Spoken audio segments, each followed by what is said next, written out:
reconvene the meeting, and we are reconvening on item A4, reporting out of closed session, and I will turn to our general manager for the report out. Thank you, Madam President.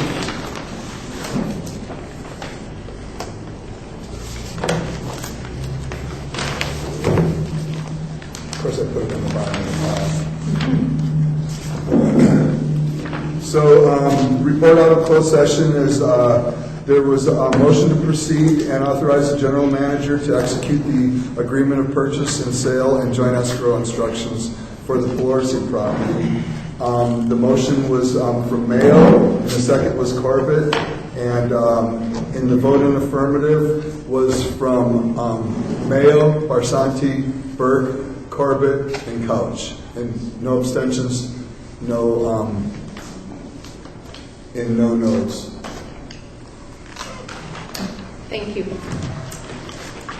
So at this point, we are moving into our regularly scheduled 7 o'clock meeting. I'm going to call to order the 7 o'clock. Actually, this is the other item. Oh, so are we reporting out on the item 8? Well, only that there was nothing to report. Okay. The report out on item A3B is there is nothing to report. This is my first meeting as chair, so bear with me as I get my process in order. So we are now moving to roll call for our regularly scheduled meeting. Director Barsanti? Here. Director Corbett? Here. Director Couch? Here. Director Mann? Here. President Burke? Here. As we move towards item E2, the Pledge of Allegiance, before we pledge, I have the sad news to report that we lost one of our directors, recently passed directors, George Wheeler. So before we take the pledge, if you would join me in a moment of silence.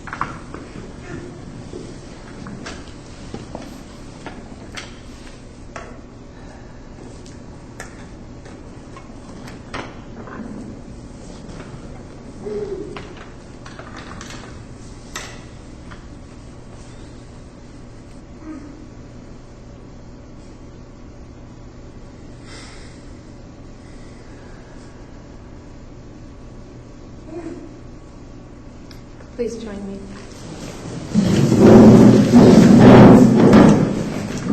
I pledge allegiance to the flag of the United States of America and to the republic for which it stands, one nation, under God, indivisible, with liberty and justice for all.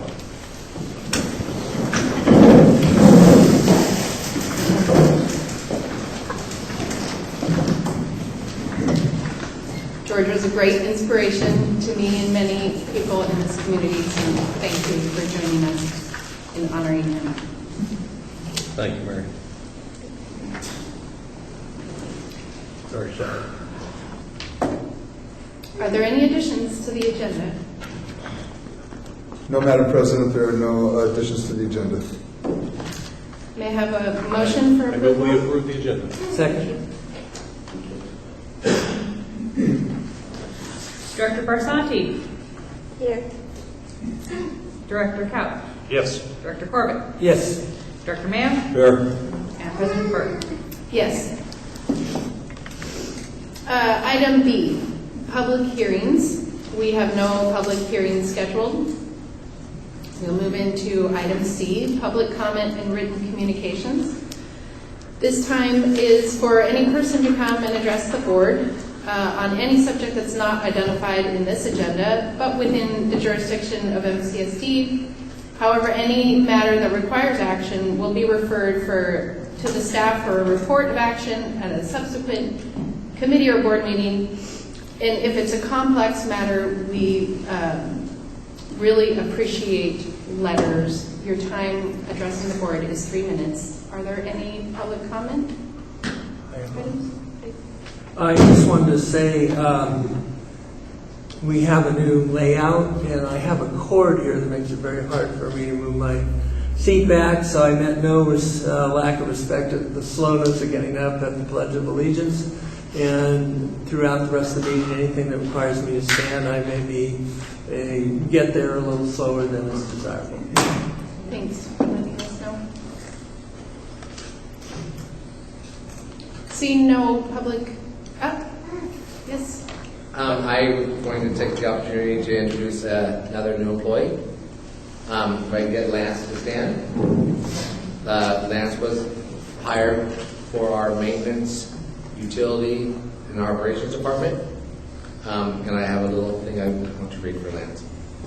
And I have not doctored any of this. Lance was born and raised in Southern Humboldt, small community, and he's excited to be back working in a small community. He understands the importance of water and sewer to the public, as well as our need to represent the district positively to the citizens of McKinleyville. Most of his working career has involved installing underground utilities or maintaining them. He started as a temp at City of Arcata.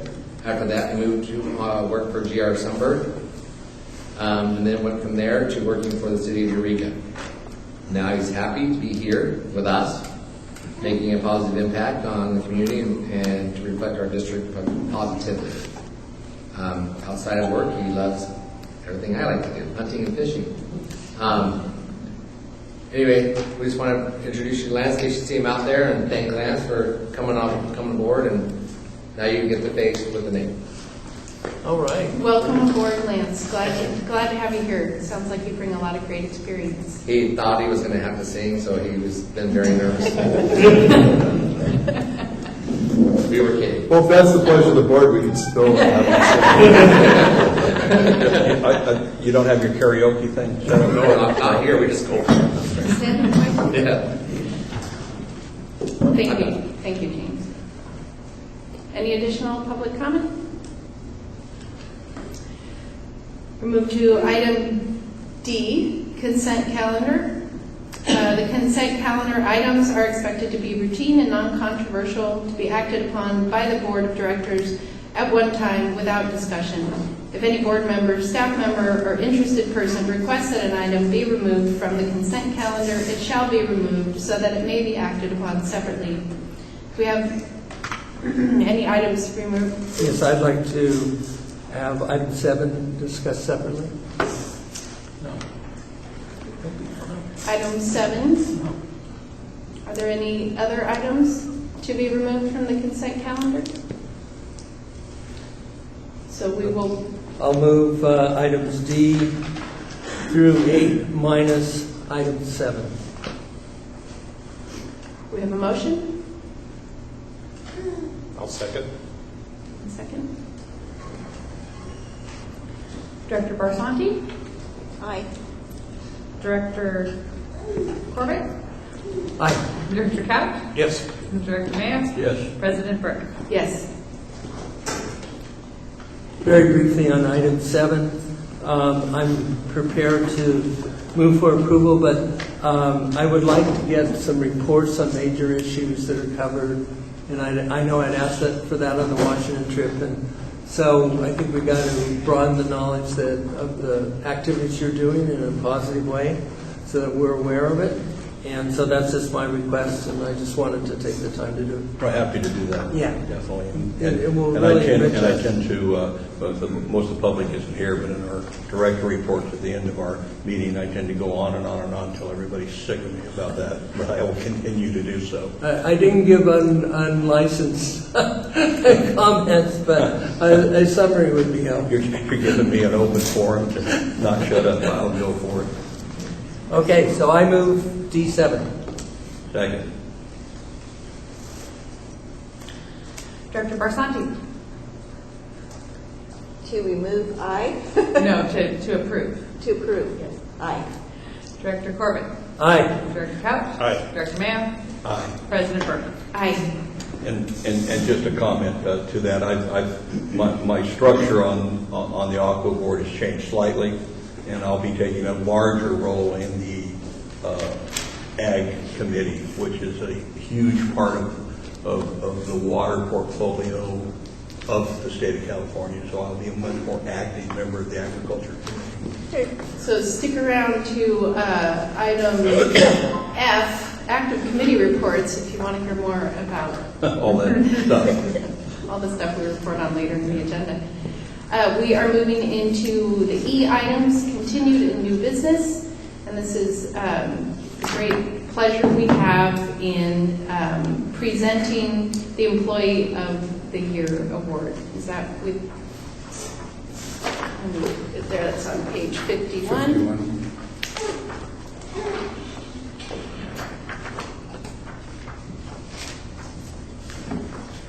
Is that you? That's me. Yes. Thank you. So each year, the McKinleyville Community Services District employees vote for Employee of the Year. This award and recognition was started by Norman Chopay in 2009. Previous award winners have been Sharon Dennison in 2009, Tony Rutten in 2010, Leslie Frisbee in 2012. I guess there was no 2011. It was me. But it's okay. Sorry. We made a mistake there, but that's Maybe I'll put okay. another one. Sometimes we make a mistake. What a coinky I'll bring it back. So anyway, William McBroom in 2013, David Baldauser in 2014, Diane Sloan 2015, Chris Jones 2016, Jennifer Olson 2017, and Eric Jones in 2018. And this year, I would like to present the award to Kyle Stone. That showed great resourcefulness.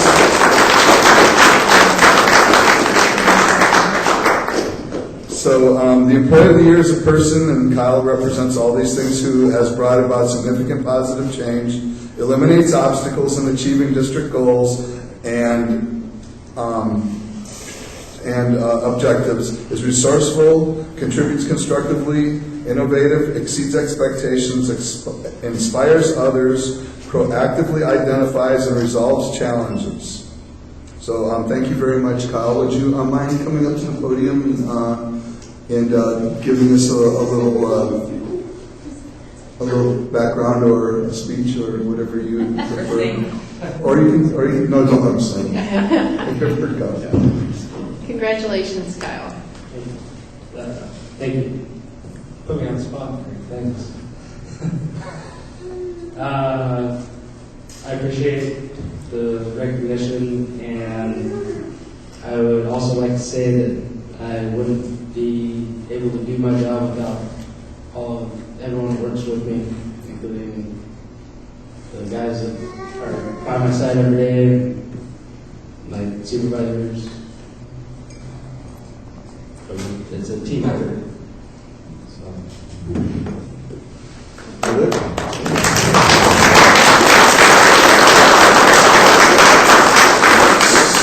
do have an object of appreciation, but before we present, I wonder if the board would like to provide any additional. Well, I was going to say, you're among distinguished colleagues in getting this recognition, so congratulations. Do you still get a parking spot? Did they do away with that? Greg,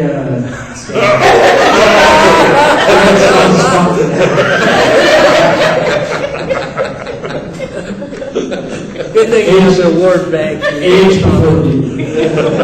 Well, if your truck was in the yard all day, we wouldn't really have a use for you. No, we just want to thank you and appreciate the support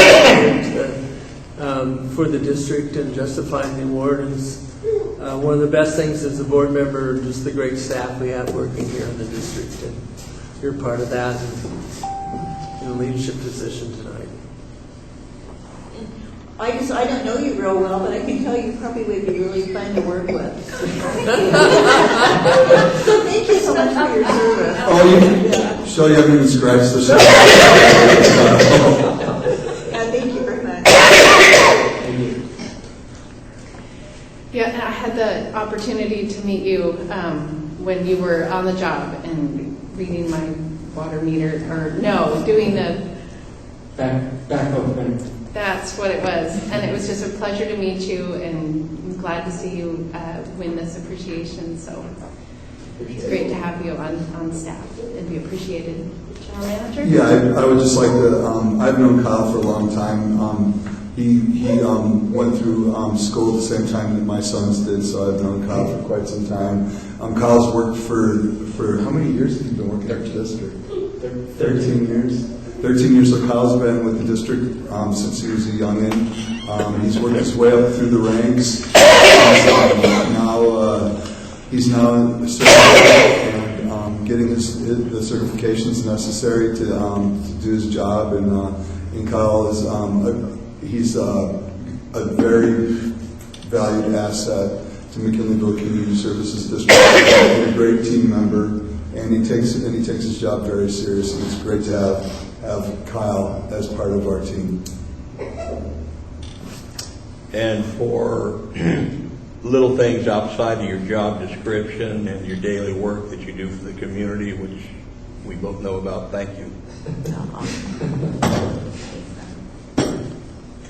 Is there anyone from the audience that would like to give appreciation for Kyle? I don't want to go up there, but Kyle's a good guy. He's always there for anybody who ever asks.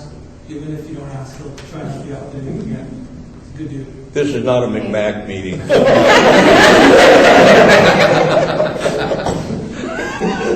So anyway, at this point in time with the board, I would like the board to, if the board wouldn't mind doing a photo op with the presentation of Kyle's. I can explain this. Oh, So this was a request. You know, So These guys are older than you. They know what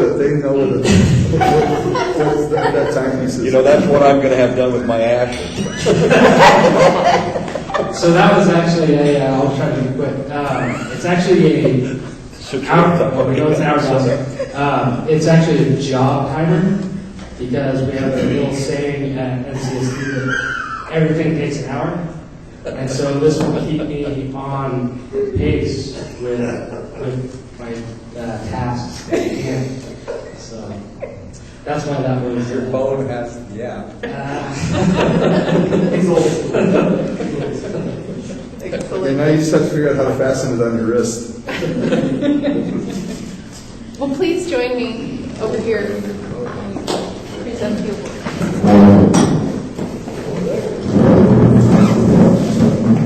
That was going to be our public. You know what?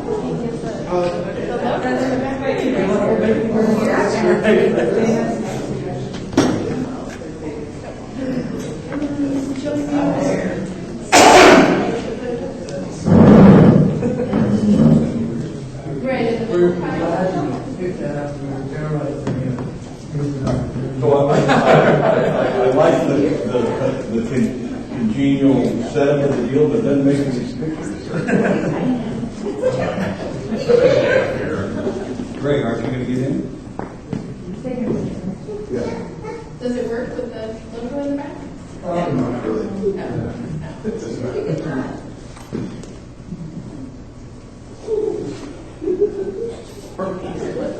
You want to out the bunny ears? Yeah. Let me do this in the description of that.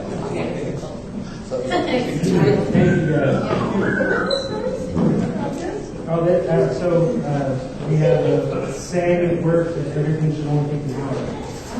No matter what we're doing, and so just keep me on track and keep me going. Okay.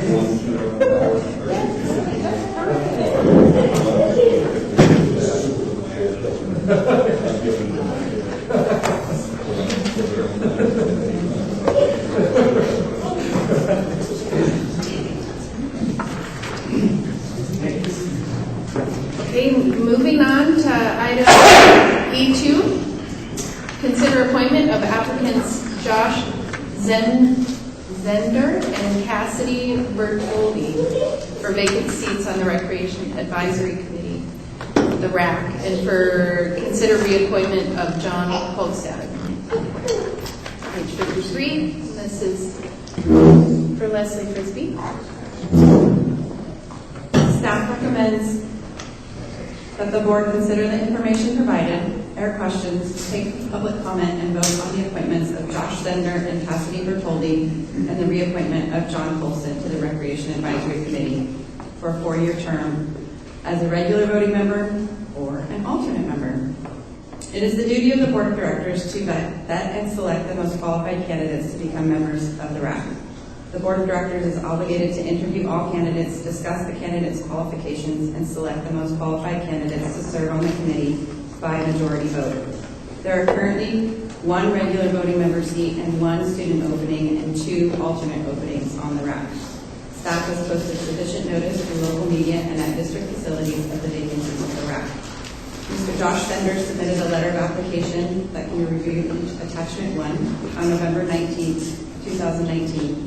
And Ms. Cassidy Bertoldi submitted a letter of application, attachment 2, on December 18th, 2019.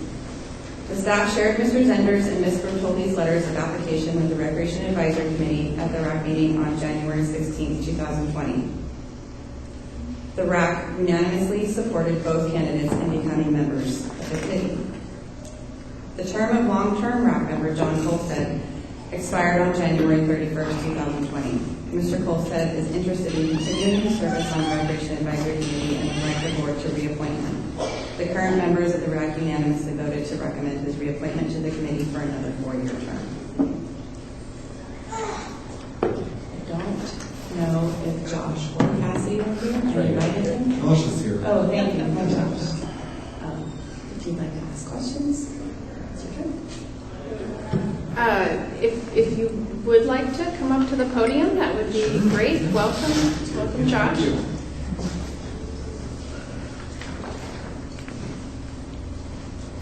I appreciate the board considering my application. When I saw the notice, I was very excited to apply. I am a relative newcomer to McKinleyville. I've lived here for about 5 years now.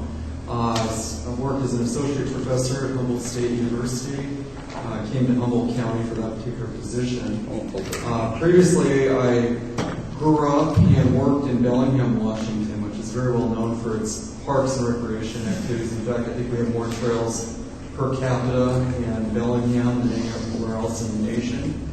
And I worked for the Washington Parks system as well. And so environmental issues, recreational opportunities for youth, and the park system is a big part of my life and has been in the past. And I selected McKinleyville in large part because I just felt like the Pillar Park. This might have been a vote cast by my dog. It's just a wonderful, wonderful feature of this area. And of course, literally every day, my wife and I are utilizing the Hammond Trail. We just think that there's so much natural beauty, so much potential, yet some great infrastructure that's already been put in place in McKinleyville. And so I hope to learn a lot about the good work that the group is already doing and try to make contributions where I can, serving on this particular board. Great, thank you. I'd be happy to entertain any questions. I just had a comment that I agree with you about the opportunities, and the district's at a place where we got more opportunities than we have staff and people. And so contributing to this really can make a huge difference, and I appreciate that you're willing to take the time to do it. And also, we have an extremely varied recreational program so that we have the need of a lot of different skill sets and inputs, and I think you'll be a real contributor. Thank you, John. So welcome. A couple things is that I appreciate you like the dog park, but you might find, and in your new position, that you might be one of, part of the change of that. That dog park could see significant changes in the future due to our growth and needs, etc. Sure. And so, as you are a member of the rec committee, you'll find, like all of us have found, that many of our decisions we get chewed out about, but we do them for the best we can for the community. So we appreciate you being here. Sure. Well, I want to be in this position if I am appointed. I'd like to be open ears and receive as much input as I possibly can from the community so we can make an informed decision. Thank you for being here. Any further questions? Thanks for coming. That's great. So we have, if I have this right, we have sort of 3 recommendations for the RAC, from the RAC for 1 full position and 2, and there are 2 alternates. Do you have more info? Well, I think given that Cassidy is not here, I would recommend Josh for the regular voting member seat, and I would maybe invite Cassidy to the March meeting so you can meet her before appointing her As alternate. as an alternate. So you're amending the staff I would report like to amend the staff And recommendation. you're not including, And I would still like to recommend that you reappoint John Coulson. So, so Okay, we're so counting his he's- position in the other. so also move Second. with the amended staff report. Did you get the modifications?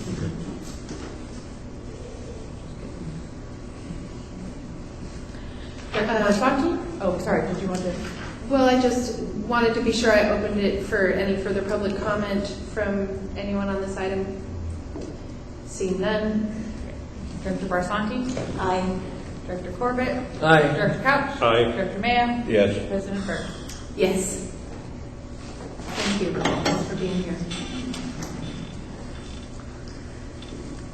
Item E3, presentation from Justin McDonald, Arcata Fire District, regarding Measure R, a special tax proposed for the March 2020 ballot, on page 58. And this is April is leading us into this item. So Chief McDonald is here to give us some information. There is a presentation that he has that will be on soon. But staff recommendation is the board review the information from the presentation, take public comment. And take it away. Welcome. Thank you. So I got 3 minutes, right? I'd like to say thanks for allowing me to come and speak at your board meeting. I've been making the circuit to any group that will have me come out and talk about Major R. And that's essentially the point, is to get that information out so voters, when they go to make that decision in March, have all the information they need to vote. I'd also like to introduce Nicole Johnson and Renee Campbell. They're 2 of my board members, and they are also the 2 representatives for the Meadville area. And Nicole is also the president of the board, and she's totally relates. She just started at our January meeting. So go ahead and get started.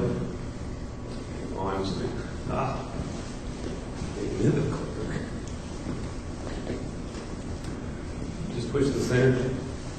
Your left. That one. All right.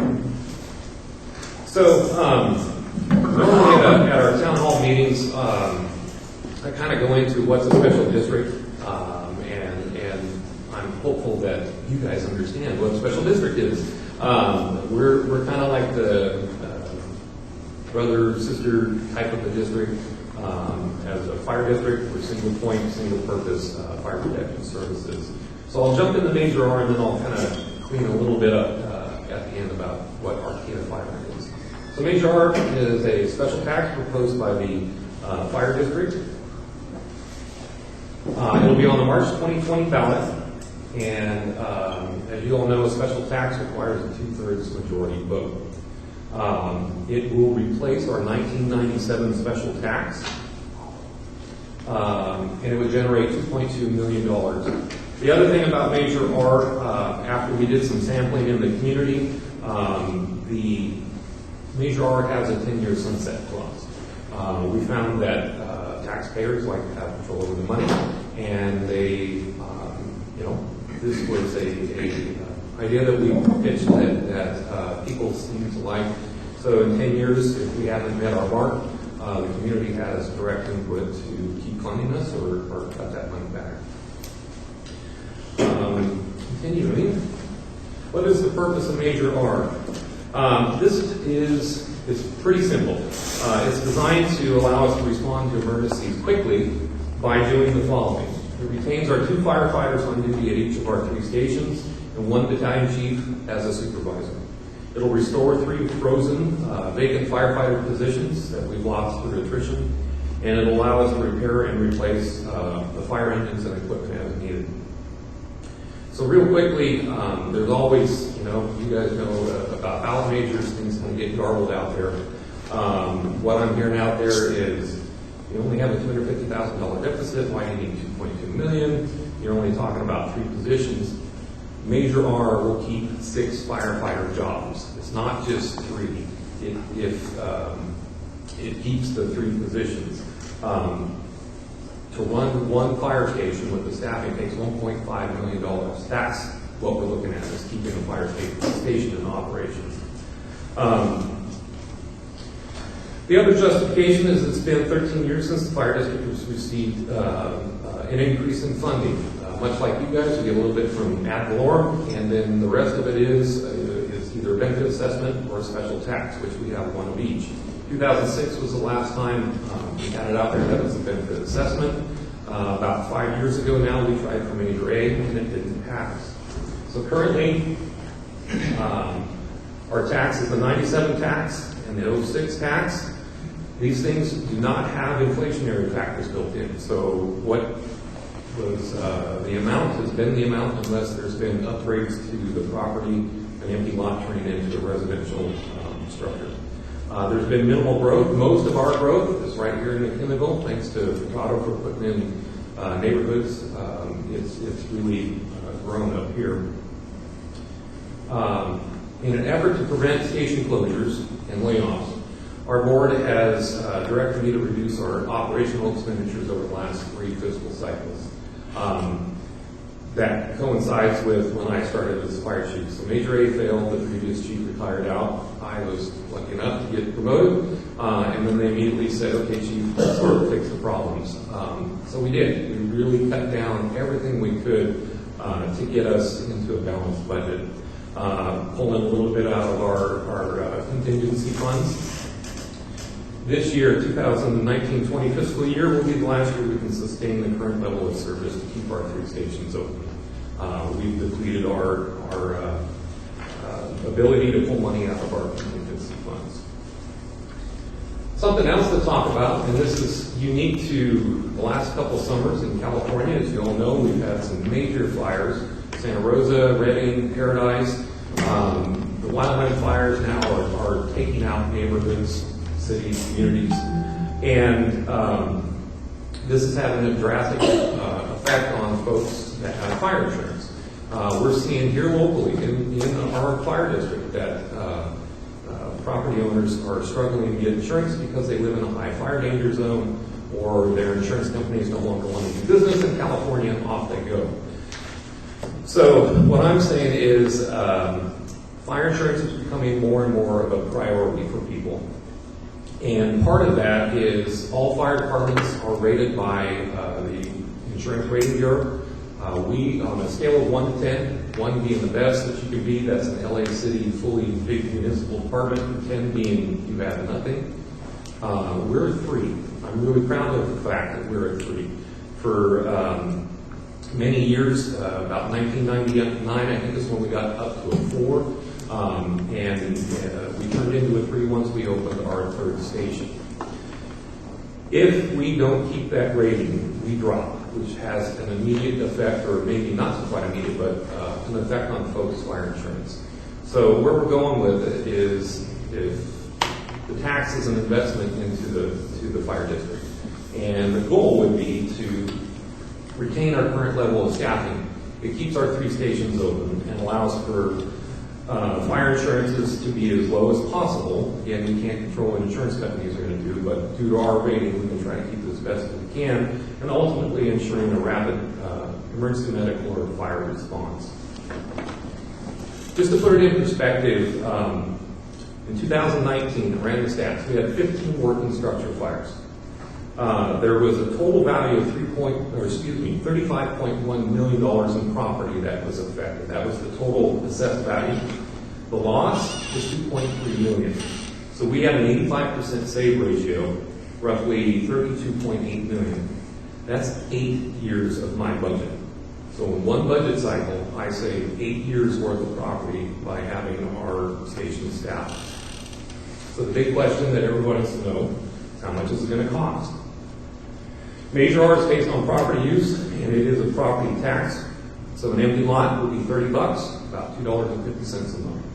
Residential, by the way, these are the three most common property types in our fire district, residential being the number one. Residential is $118 or $9.83 a month. Or commercial jumps up to $546 or $45 a month. These values are set based on the magnitude of the amount of resources it would take to deal with a fire on somebody's property. An empty lot, not much, versus an industrial lot has a much bigger risk of fire and more use of equipment. So to put it in kind of perspective, Major R is also in addition to the 2006 benefit assessment. So it repeals the old tax, but the benefit assessment is a separate thing and it will stay. So the 1997 tax would go away if Major R was voted in, and it would keep the same dollar amount, and we would add to it. So for a single family resident, the 97 tax is $20. We're asking for a $98 increase for a total of $118 for Major R. To put it with the 2006 benefit assessment, which is $88, a single family resident would pay $206 annually for fire protection.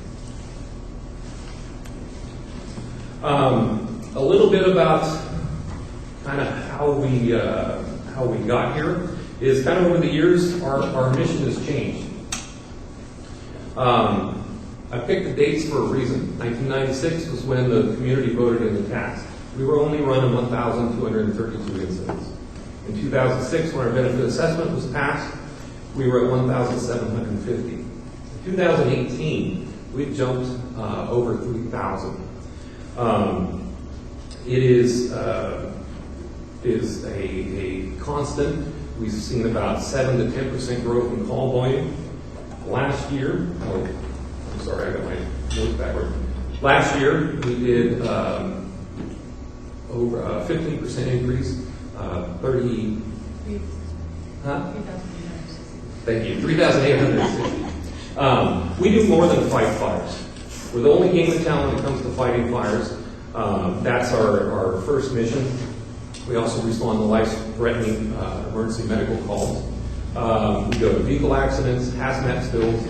We do live assist, and this is something that we, I don't know if the community knows or not, but a lot of people have slips, trips, and falls, and they don't want to call the ambulance because they're not hurt, but they just can't get themselves up, or their loved ones that are there with them can't help us. We go out to help people up, assist them back into the bed, back into their chair. All that is part of our mission. The other side of it is everything that we do that's not really incident related. Public education, you'll see the fire engines crews are out at the schools talking to the kids about what to do in case of emergency, stop, drop, and roll. Any of our community groups that want to talk on fire safety, we do fire extinguisher demonstrations and kind of train people on that, and CPR as well. The other thing we've been doing is safety inspections. So we rolled out a new program. Our engine companies are out in the community doing business safety inspections. And the thing is, we're looking for blocked exits. Are your fire extinguishers charged? Is the sprinkler system, has it been serviced? Just basic things like that to make sure our community is safe. The other type of inspection is our multifamily residential apartment complex inspections. We have two part-time fire inspectors that go out and inspect these complexes. We're mandated by the state to do that. Our area, because we're a college community, has over 4,000 individual apartment units in our fire district. We're out there, we've inspected them, we have to do it every year, and it's paid off. And a little story to kind of fill you in, just up here in McKinneyville, we had an apartment complex that our crews went out and reported that they were using their oven to heat their apartment. There was holes in the ceiling. The place was not great. Our inspectors started working with the property owners and the management team, property management team. Long story short, things fixed. The management team got released because the property owners were appalled that was the conditions. So just by being out there and doing these inspections, I'm very proud of the fact that we were able to help these folks get some changes in their apartments. There we are, 3,860. So that's a breakdown of what our call volume is. Roughly 5% is fire related. That's been pretty well steady over the years, and that's thanks to changes in the building code and fire code. 46% of what we do is rescue and EMS. The first question I get is, why do you go? Well, you could cut down a whole bunch of calls. Just a little known fact, there's 2 ambulances on duty for the north part of the county. So from Indianola cutoff to the Delaware County line to halfway to Willow Creek, there's 2 ambulances. Those ambulances are like 4 times as busy as we are. They are always moving. The fire stations are strategically located in our fire district to be able to get to you within 5 to 10 minutes on most of those calls. So if somebody's having a medical emergency, we can get somebody there quickly. The ambulance will get there and get you transported. So we are first responders. That's the concept, is that we can get there and start rendering help. Hazardous conditions, 3%. Those are the down power lines. Lately with the windstorms that we've had, we've been chasing a lot of those. False alarm calls. Good intent calls, those are the ones that we get. Somebody's burning, we go out, everything's fine. It's not really an incident. The other one is 25% is service calls. So the story I put out to this, when you call 911, you're having a bad day. I don't care what it is, if you have a bad day, you call. If it's not for law enforcement, if you don't have a bad guy coming after you, somebody prowling around your property, then they go, hey, what is it? Well, do you need an ambulance? Maybe, maybe not. If it's nothing of the above, if it's something else, typically we are the ones that go out and get the call. The one story I relate back to is we've had a fish tank explode. There's 50 gallons of water goes everywhere. We go out, we'll assist, we can suck up that water and help people out. That is the concept that we are using, is if somebody needs help, we'll go out and assist them, or at least get them pointed in the right direction to make sure they can have a better day. What happens if Measure R fails? Our district will be forced to reduce our on-duty staffing from 7 to 4. It would have the following effects. One of our 3 stations would close. 3 battalion chief positions would be eliminated. That's my admin team, gone.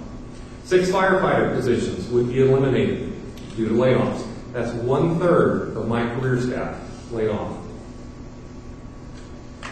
To continue, I like pictures. This is a really easy way to look at it. That's my on-duty staffing. 2 people on each engine, 1 chief officer is a supervisor. To put it in perspective, across the bay in Humboldt Bay, they are at the industry standard. They have 3 people on each of their fire engines and a chief officer supervisor. They also have 5 stations. The national standard has 4 firefighters on each of their pieces of equipment. I'm not asking for national standard. I'm not asking for industry. I'm just simply asking that we keep what we have. Because if it fails, that is what you get responding to emergencies in this community. 2 firefighters on an engine and no supervisor. Personally, as the fire chief, it gives me a little chest pain to be thinking about that's what we would have responding. So just a real quick rundown of kind of who we are, because that's the other thing that we've been finding out, is the name Arcata is typically affiliated with the city of Arcata. We have nothing to do with the city of Arcata. As you all know, we're a single-purpose special district. We don't answer to the county. We don't answer to the city. Conversely, we don't get any money from the county other than property tax, and I don't get anything from the city either. We provide our life-saving fire protection to the 5 main communities: McKinneyville, Manila, Bayside, Jacoby Creek, and the city of Arcata. This is our staffing overall. There's 1 fire chief. In the fire service, we're open 24/7. We have to have 3 shifts. Our folks work 48-hour shifts and 96 off, except for right now when everybody's got the flu and they're working upwards of 72 and 96 hours on and just 48 off. 18 career firefighters. I got 1 full-time business manager. Volunteer firefighters. When I started, I was one of about 40, and that was 1994. We're down to 4, and I'll tell you why. The state, OSHA, doesn't care whether you get a paycheck or whether you do it for free. You have to follow the same rules. the same training requirements. So it takes over 400 hours to get your basic firefighter. It takes 150 hours to get your EMT to be able to go on EMS calls. Anybody want to volunteer? It's really, really tough. These 4 individuals are some long-term folks that I think of every time I see them on calls because they're hanging in there. The other one is we have 3 part-time prevention staff. I don't have the funds to have full-time people, so we do it with part-timers. 11 logistics volunteers. These are community members that want to help but don't want to put in 400 hours to learn to be firefighters and don't want to do the dangerous stuff. These folks are lifesavers. They take roles on scene that free up firefighters. They do traffic control, they do rehab, they do help me with incident management. Huge, huge positions. The other thing we find is firefighter interns. Have I got a deal for you? You graduate from a fire academy and you need experience. I have the experience and I don't have to pay them. So they work kind of like a part-time job for free and we get some time out of them. At the end of their term, I sign their certificate that they have experience and then off they go to get jobs. However, one of our interns, our very first one, I hired. It's great. It's a training ground and it's huge. Back to our volunteers. Over 3/4 of my career firefighters came from our volunteer program. So it's been a really good training ground for us. Just to put it into perspective, it's not the shiny red fire engines that puts out the fire or goes on EMS calls. It's not the big brand new station, which I'm thankful for every day. It are these folks right here. These are your career firefighters. The one down here, sporting hose with the kid, that's David Haller. He's one of my volunteers. If you ever see him out there, give him a high five and thank him. He's a 7th grade teacher at Freshwater Elementary School. Great guy. This is what I'm talking about. And for our folks in the water business, you guys have water pipes and sewer pipes and street lights and sidewalks. That's all infrastructure to make our community better. My firefighters are infrastructure as well. If we don't have our firefighters, we don't have the infrastructure, we can't maintain our community. So to sum it up, we've changed up our logo a little bit because the Arcata name is too confusing. We're trying to incorporate McKinleyville, Manila, Arcata, Bayside, and Jacoby Creek to make us more inclusive. Our fire district is 62 square miles. We're one of the larger fire districts around. We have 3 stations, one downtown Arcata, one out by the hospital, and of course our headquarters up here in McKinleyville. 37,000 residents is what our population is. We go from the Indianola cutoff all the way up to Clam Beach and out in Manila, right where the bridge hits the spit, and halfway out to Blue Lake at Glendale. So that's our show. I'd be happy to answer any questions, and if my directors have anything. Oh, you probably want to know where to get more information, right? www.arcatafire.org. I like to talk. Give me a call. Send me an email. And our district directors, the 2 McKinleyville reps are here. First initial, last name at arcatafire.org. We'll get you in contact. Thank you. Thanks for being here. And I can say I serve on the MCMAC right now, the Municipal Advisory Committee, and before we got into the town center ordinance work, we were having the fire chief come in and give us a report at the start of each meeting, and it was really phenomenal to hear, the response times and the professionalism and just the energy of staff is pretty amazing. We're really lucky to have you, to have that response time and taking care of the whole suite of issues that you do. Yep. Thank you. Thank you. Yeah, you guys have been busy with your meetings. Yeah. Any questions from the board? I have some. Go ahead, I'll finish up. Go ahead. The old tax is going to go away. You're going to add the new tax. What percentage increase is that? It's about a 40% increase if you do it as a whole. But if you minus out that original tax, we only get about $350,000 from it. So it's a 1.9 increase to our budget. Because that seems like that's going up quite a bit more than the rate of inflation. It is. Is that fair? So the tax, again, it's flat, no inflation built in, and it's got to last 10 years. So we have to ask for a little bit more so that we can maintain to get to that. Oh, so you're amortizing it over? Yes.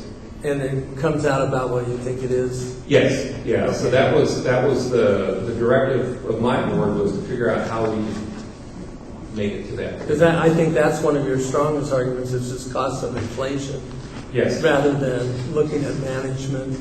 I wanted to ask you, did you increase the contribution percentage on retirement from the last increased assessment to the present? Did we increase it? Yeah. The state mandated our rates went up, but we didn't put any additional into it. You kept the same contribution rate? Yes. Outside the state? Yeah. And then the other thing is, and I hate to ask this, but fire districts throughout the state, throughout the county, have had, it's not uncommon to run into unfunded pension liabilities that creates severe financial strain. Is your unfunded liabilities going up, staying the same, or? We have, it's creeping up in about 3 years. I think we're going to hit $500,000 for unfunded liability, and then it starts to taper off after that. I mean, some of that I would expect if you hire new employees, it's going to. Yeah, I get a little giddy when we hire new folks that are part of the PEPRA plan that don't cost nearly as much as some of the full-timers. But you feel very comfortable that you have amortized it out. Yes. Carefully to avoid I call it the firefighter's nemesis. Yeah, well, I don't disagree with you. These are things that my predecessors did that now I'm holding the bag. Well, that's actually very encouraging to hear. I wanted to,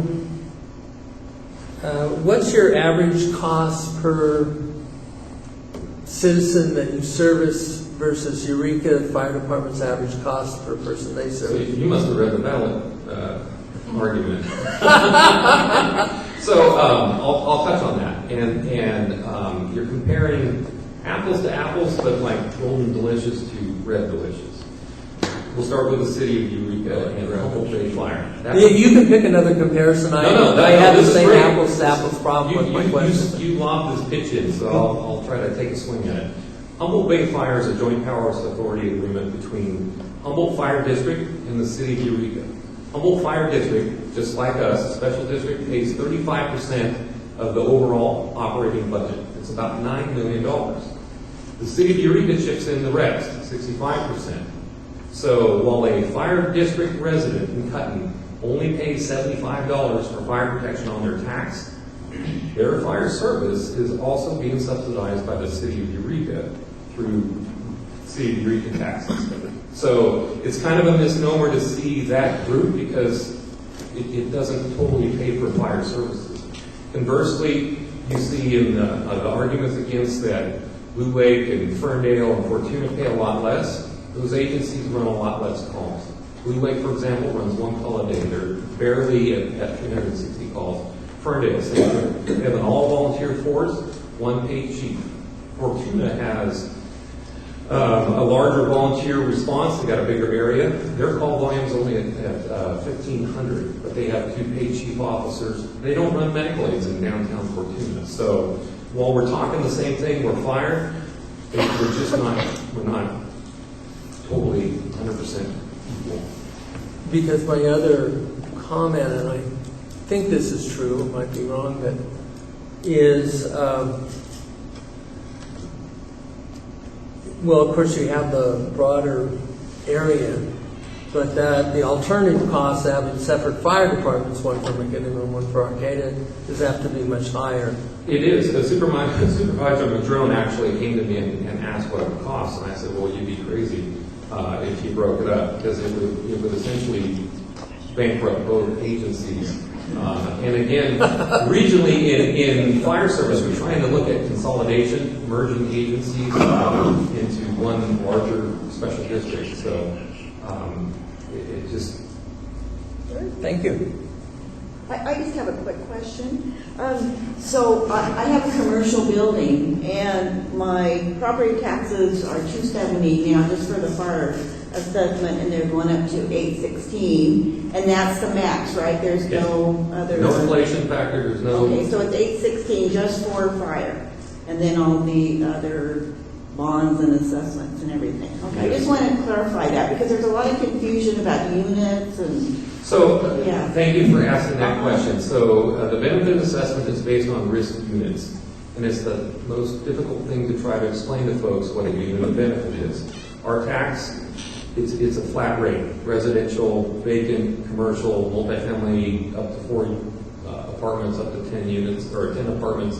We tried to make it so that it was clean, and the dollar amount that you see is the dollar amount that you're going to pay. So, yeah, Thank you. what you see is what you get. Yeah, lots of people have asked me that, so thank you. I'll pass Sure. that on. Thank you.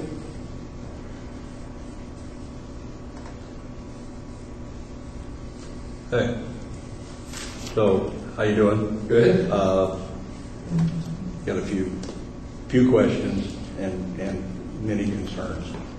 As you know, several years ago, I went out and raised a lot of money for the fire district personally. And I care about it. I care about this, the work, and I know how hard you work. But we've got some fundamentally structural problems. And I don't think as a district and as a county, we've seriously tried to address them. There's absolutely no reason for you to be making 3,000 slip and fall calls and for people to be paying for it on our fire insurance. There's just no reason for that, okay? Other than us not, and when I say us, I don't mean you specifically or me, it's the collective program. Sure. So that's just a quick statement. Let me ask you a couple things relative to that. A $300,000 property, single-family residence, is going to be the same as a $600,000 property, single residential. Okay, Correct. I have a concern, and I know this is a factor in several districts. I know we have at least one person in our district who became a higher paid employee for a very short period of time and took an early retirement. A lot of money. Do you know how much money this district is paying out extra for the early retirement?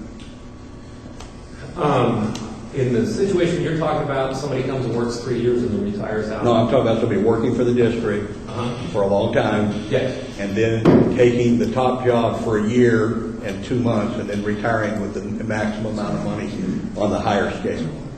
I don't have that broken down. Because that has happened. Sure. And it does happen, and it's a significant problem. When I was on the hiring committee and asked specifically about that, and was told, no, I'm going to be here for the long haul. And when that person retired a year and X amount of months, I was pissed. If you're the top position, I think that the longest tenure that we've had for fire chief has been 3 years. Yeah. Okay. So anyway, that's just that's part of the cost of things. I know conservatively in our county, we're looking at somewhere between $60,000 and $100,000 extra being paid per month because of that. Okay. That's not specific to you, but it is part of the systemic problems that we're not getting worked out. Okay. And so back to the majority of calls, they're not for fire. The majority of calls, what types of mechanisms are we pursuing to recover funds from Medicare, Medi-Cal, triaging those things, just not doing lift assists, going to the state is mandating certain functions and not paying for them. What are we doing to put the full effect force on the state to pay for those? A little bit unrelated to this question is the complex inspections. Are you getting paid by the state for that mandated service? No. Okay. So those are endemic problems that the public then, who are already paying taxes, significant amount of taxes, our property taxes go up 0.02% every year. Since I bought my place, my property taxes have doubled. And people who paid a lot more for their properties are paying even more and more. So the money's coming into the state all the time, much more money every year. The state took in more money this year than last year, and yet our governor is going to spend billions of dollars. And I will go into my point of view on where you think I'm going, and I am not happy with that in a new program. So I'm asking several questions so that you can just kind of answer them in one fell swoop. What have you done to file a claim against PG&E for your costs incurred in the fires that they have caused? Have you filed suit against them? Are you filing a claim against? Because the rest of the people are. Okay, and if you hadn't, you should have. California Fire Lawyers Group just had a deal last month where you had to file that final day to stay in the claim. Have you done that? No. Did the county do that on your behalf? I don't believe they did. So, how much lobbying are we doing for the county for Measure C money to help us offset this? And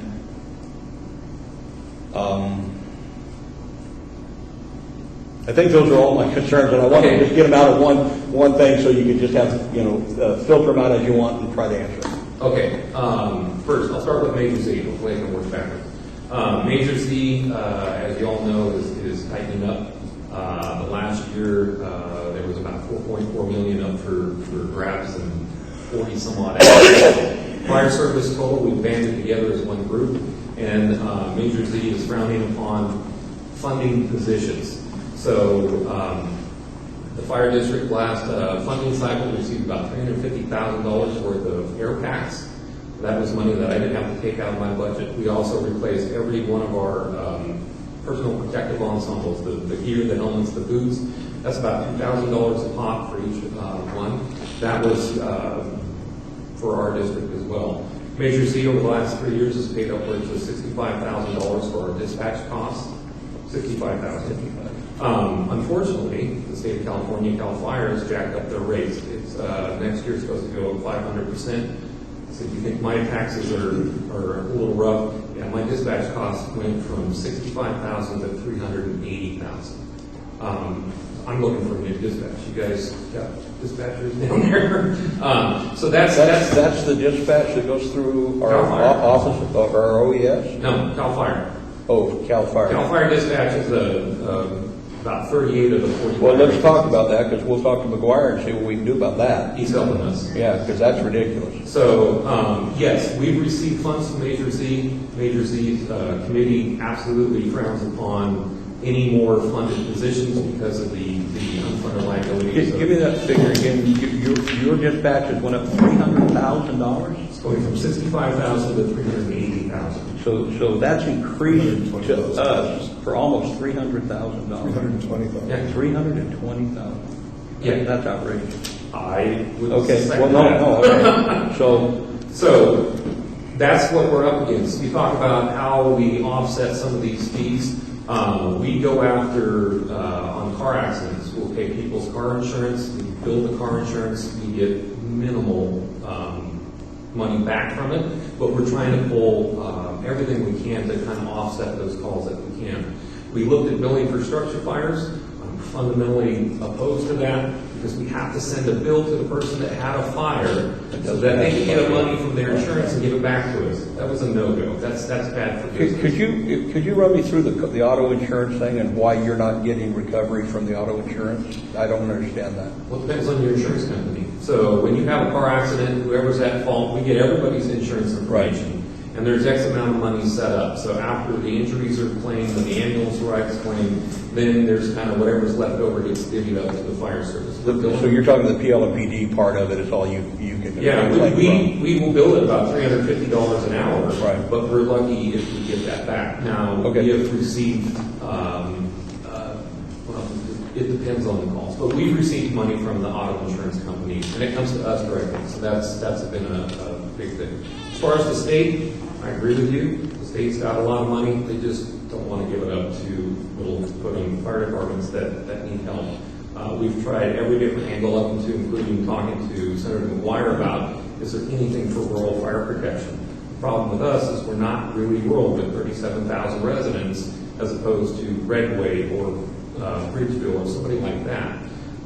There's just not much help. The reason why we have the staffing that we do have is because of federal grants.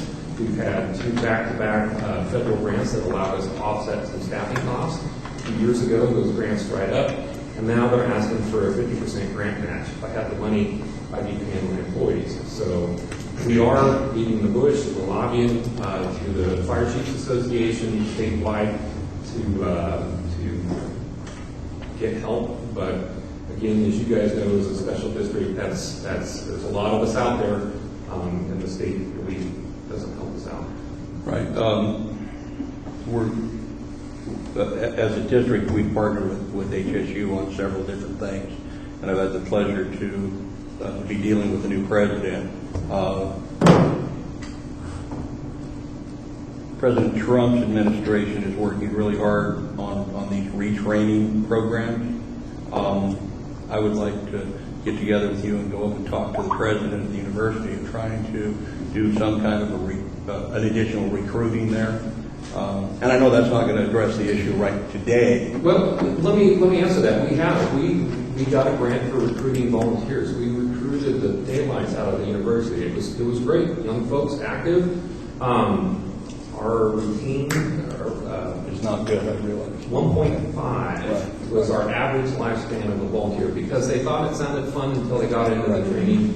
And you got to be, I want to do this as a career, and then we can get some mileage out of it. So it was a great recruiting tool.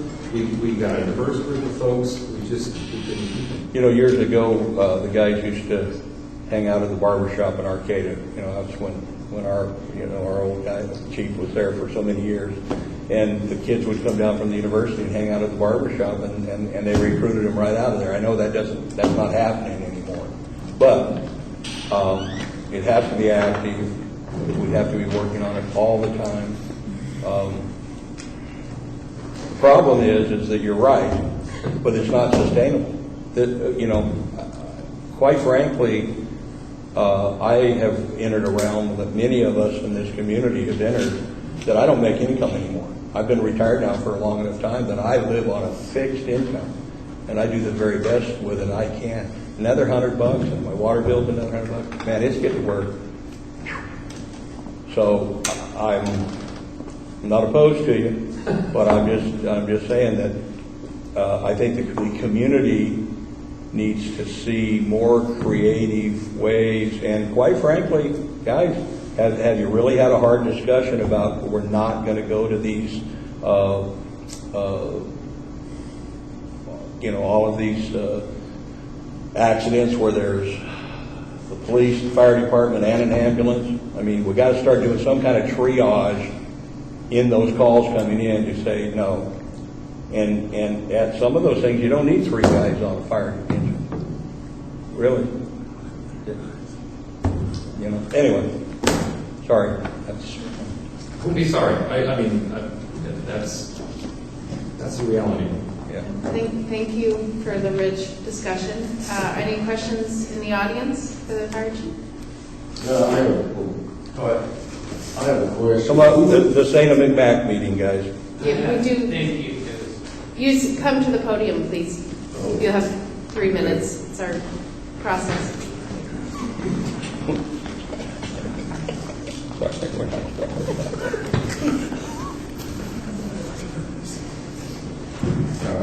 I'm Mike Zamboni. I'm McKinleyville resident here in Glen. I'm moved to Lista Mill, which is also in McKinleyville address, but you don't cover it. Am I going to get taxed? No, you're in Blue Lake Fire District. Even with McKinleyville address? Yes. Okay. Well, that clarifies that. All right, well, still fundamentally, I'm just against any new taxes. We're the highest tax state in the country. Somehow it's always like a service you need, like fire or something, is always the ones that have to ask for the money, for more money, because they're wasting it somewhere else. I mean, I support you, I told you, but like Dennis said, we don't have any more to give you. Where's it supposed to come from? Haven't got a raise on ground fish, commercial fish for 30 years. We haven't got a raise in 30 years. Got a raise in crab 6 years ago. Well, where's it supposed to come from? You know, that's the problem with it. And I see so much just government waste everywhere else. And like you said, you know, I get pulled over by cops for a tag or something, you know, like an expired tag. And there's 4 cops there for it. It's like, give me a break. And I haven't seen it as much with fire department, but it's, you know, it's the same sort of deal where there's too many agencies going to a single call, board, or I don't even understand why. So, anyhow, I'm just supporting you guys, but I'm just against any more taxes. Oh, and I was at the meeting, I'm not even sure which one. It was at the Civic Union, it was either 97 or 2006, I don't know, it was a long time ago, and I was 1 or 2 people that spoke against it then. And you guys had to buy a new fire truck. That was the reason. Was it the $20 raise or the $88 raise on my bill here? For the $88. That was for the new fire truck. So it was 2006. So that was supposed to be it. Okay, we're getting a new fire truck. But it's still on my bill. And you guys see me driving around with 3 new fire trucks or something. I mean, I was like, wow, we got 1 and now we got 3 new ones. Was there a sunset on this one? No sunset on that one either. Well, I mean, if you see why I'm opposed to it, it just keeps going up and up and up, and, you know, 5% fires. I wouldn't even know who else I wouldn't call the fire department for anything but a fire. And so I don't know why you need more people or you're responding more calls. You got to just kind of draw the line and go to half where you are now, if you ask me.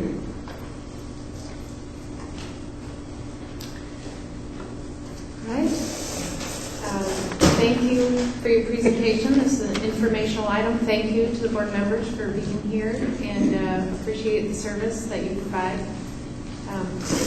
Anything from general manager or staff? I just want to say also thanks to your staff. You guys rock up here in McKinnonville. We've got some of the best water systems in our fire district right here in McKinnonville. So every hydrant we got is hot. And we got plenty of water, and we really appreciate working with your team out there. One more comment? Oh, I just had a comment. To me, if you look at just the cost of inflation, all we've done is catch up to that at the 60,000 foot level. I didn't go with the different allocations. And that's a pretty darn strong argument. You may, 8 years from now, want to consider putting in some type of cost of living index as a way of avoiding the elections. And if you make the elections too soon on cost of living, you know, you're constantly doing it. If you make them too long, they're in these large chunks.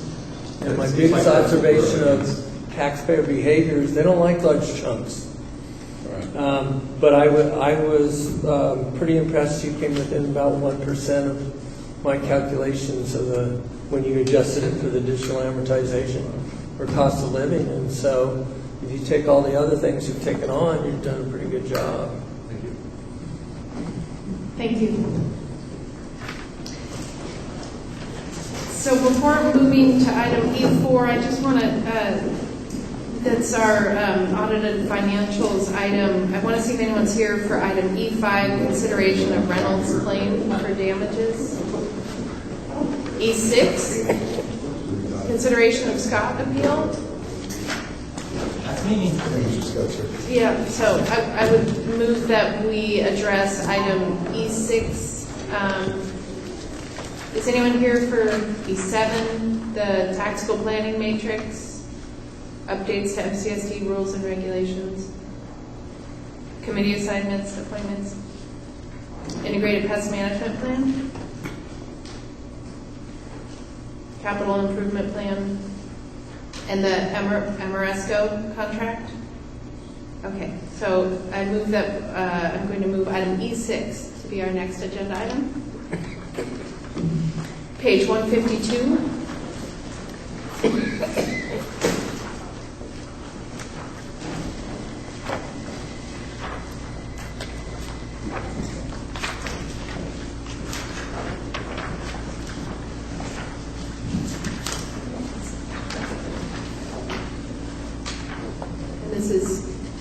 Greg Racine, General Manager.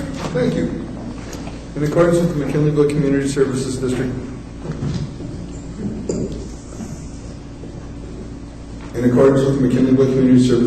rules and regulations, the procedure for appeals is as follows. I'm not going to read Rule 6501, but basically what it says is that if the district makes a decision that the customer ratepayer has the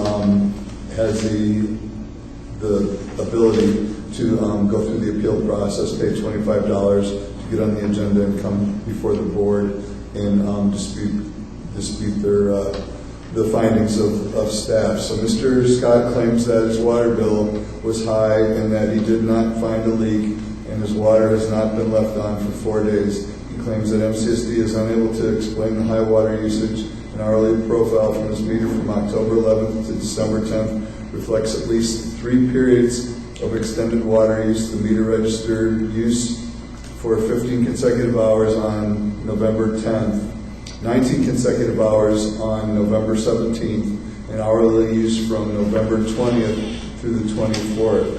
There was no indication that there was any backflow through the meter, and the meter did turn off during those periods of time, so it wasn't a leak. The time period before that, the cost or the bill was within lines, and I think since that period of time, your bill has gone back down and is back. Yeah, great. It's just that one period from November 20th to the 24th. The rest of the time it's been within a normal range as far as the bills are concerned. Mr.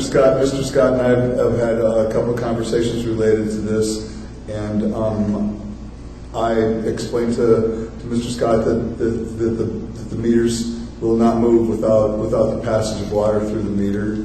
And in fact, if you took the meter out, you turned it around, and you put it in backwards, the meter would actually run in reverse.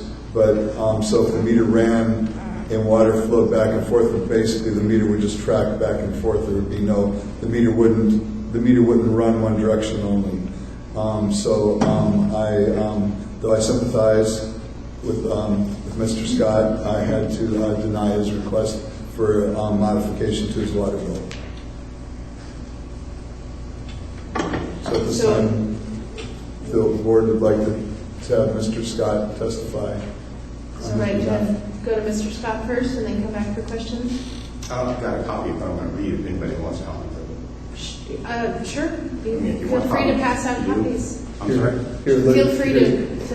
I'll pass them. It's a copy of what?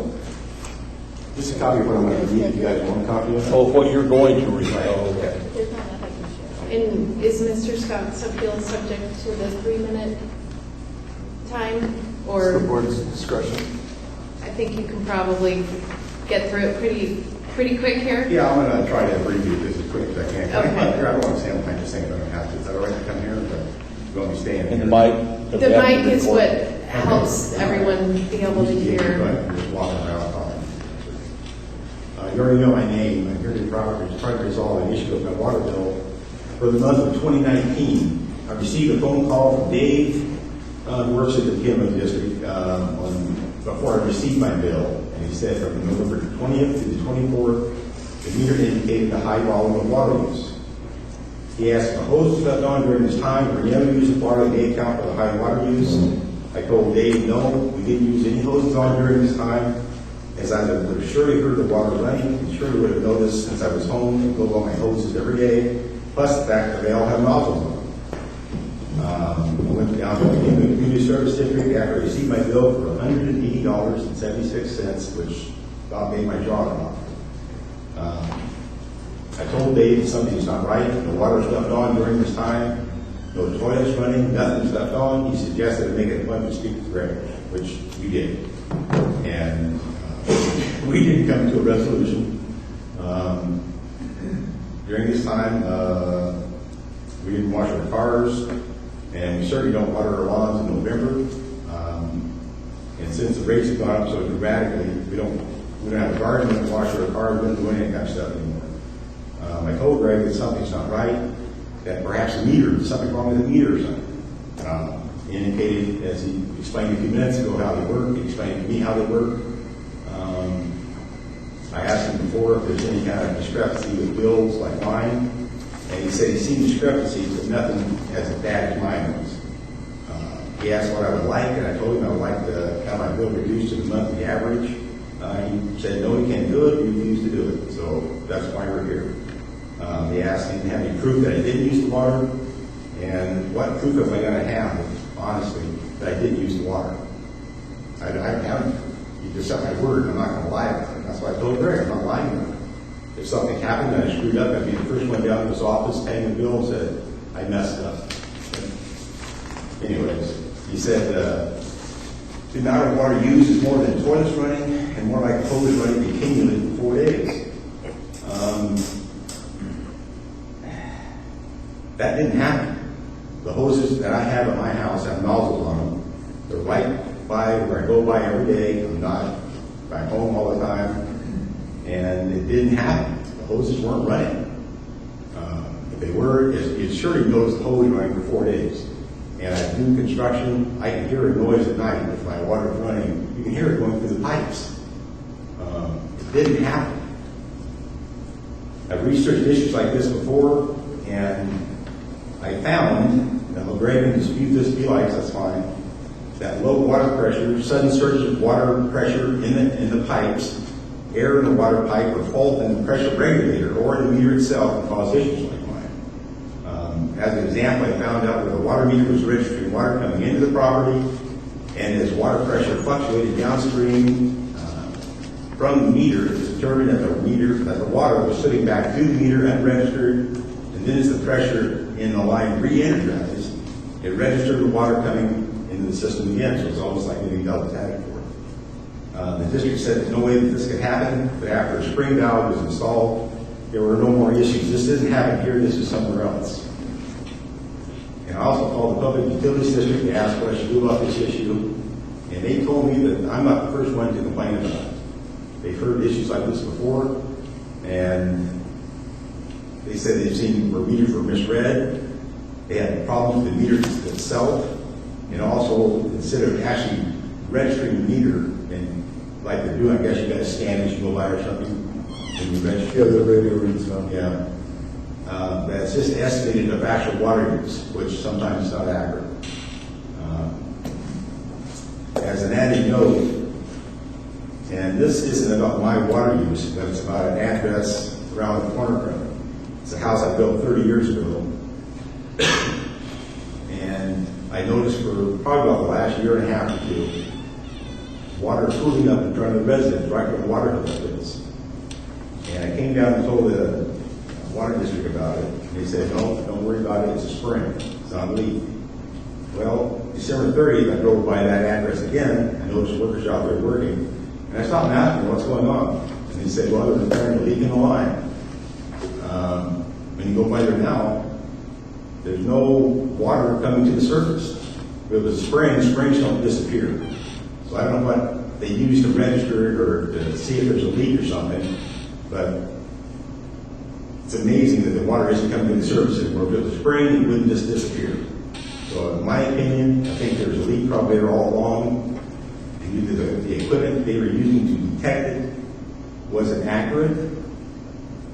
I'm not sure, but whatever they did to my property was not accurate also. There's also issues with pass-through charges. It doesn't really have to do with my water use, except when you get charged for water use in the pass-through thing, which I'm sure you've heard about before, you can use your water, it's not going back through the system. And I know I've asked Greg about it before, and so there's no way that they can actually count that or charge that accurately. I went down and talked to Steve and Drone about this also. And I guess the way Fieldbrook is working, because they had issues there with high water bills during times when they were growing things in the summer. They took times in the winter and they kind of averaged it through a few months in the wintertime during normal times of water use if they wanted to have a garden. And they averaged it out for the year. So they didn't get hit with these huge bills in the summer for watering when the system, it's not even going back to the system. And you're really being charged for something that you're not using. You know, water's not going back to the system, but it's being charged for it anyways. That's not right. Eureka does the same thing, Arcata does the same thing. To sum it up, I know something's not right with this, my charge. I did not use that water. The hoses were not left on. I got hoses with nozzles on them. If you drive by your hoses every day for 4 days, and you don't see pools of water out there all around where the hoses are left on, you know, you have to be blind not to see it. It didn't run down a gopher hole that I've been suggested it may have happened. I also asked if there's a log kept to record other customer complaints about similar issues. I guess there's no logs that are kept.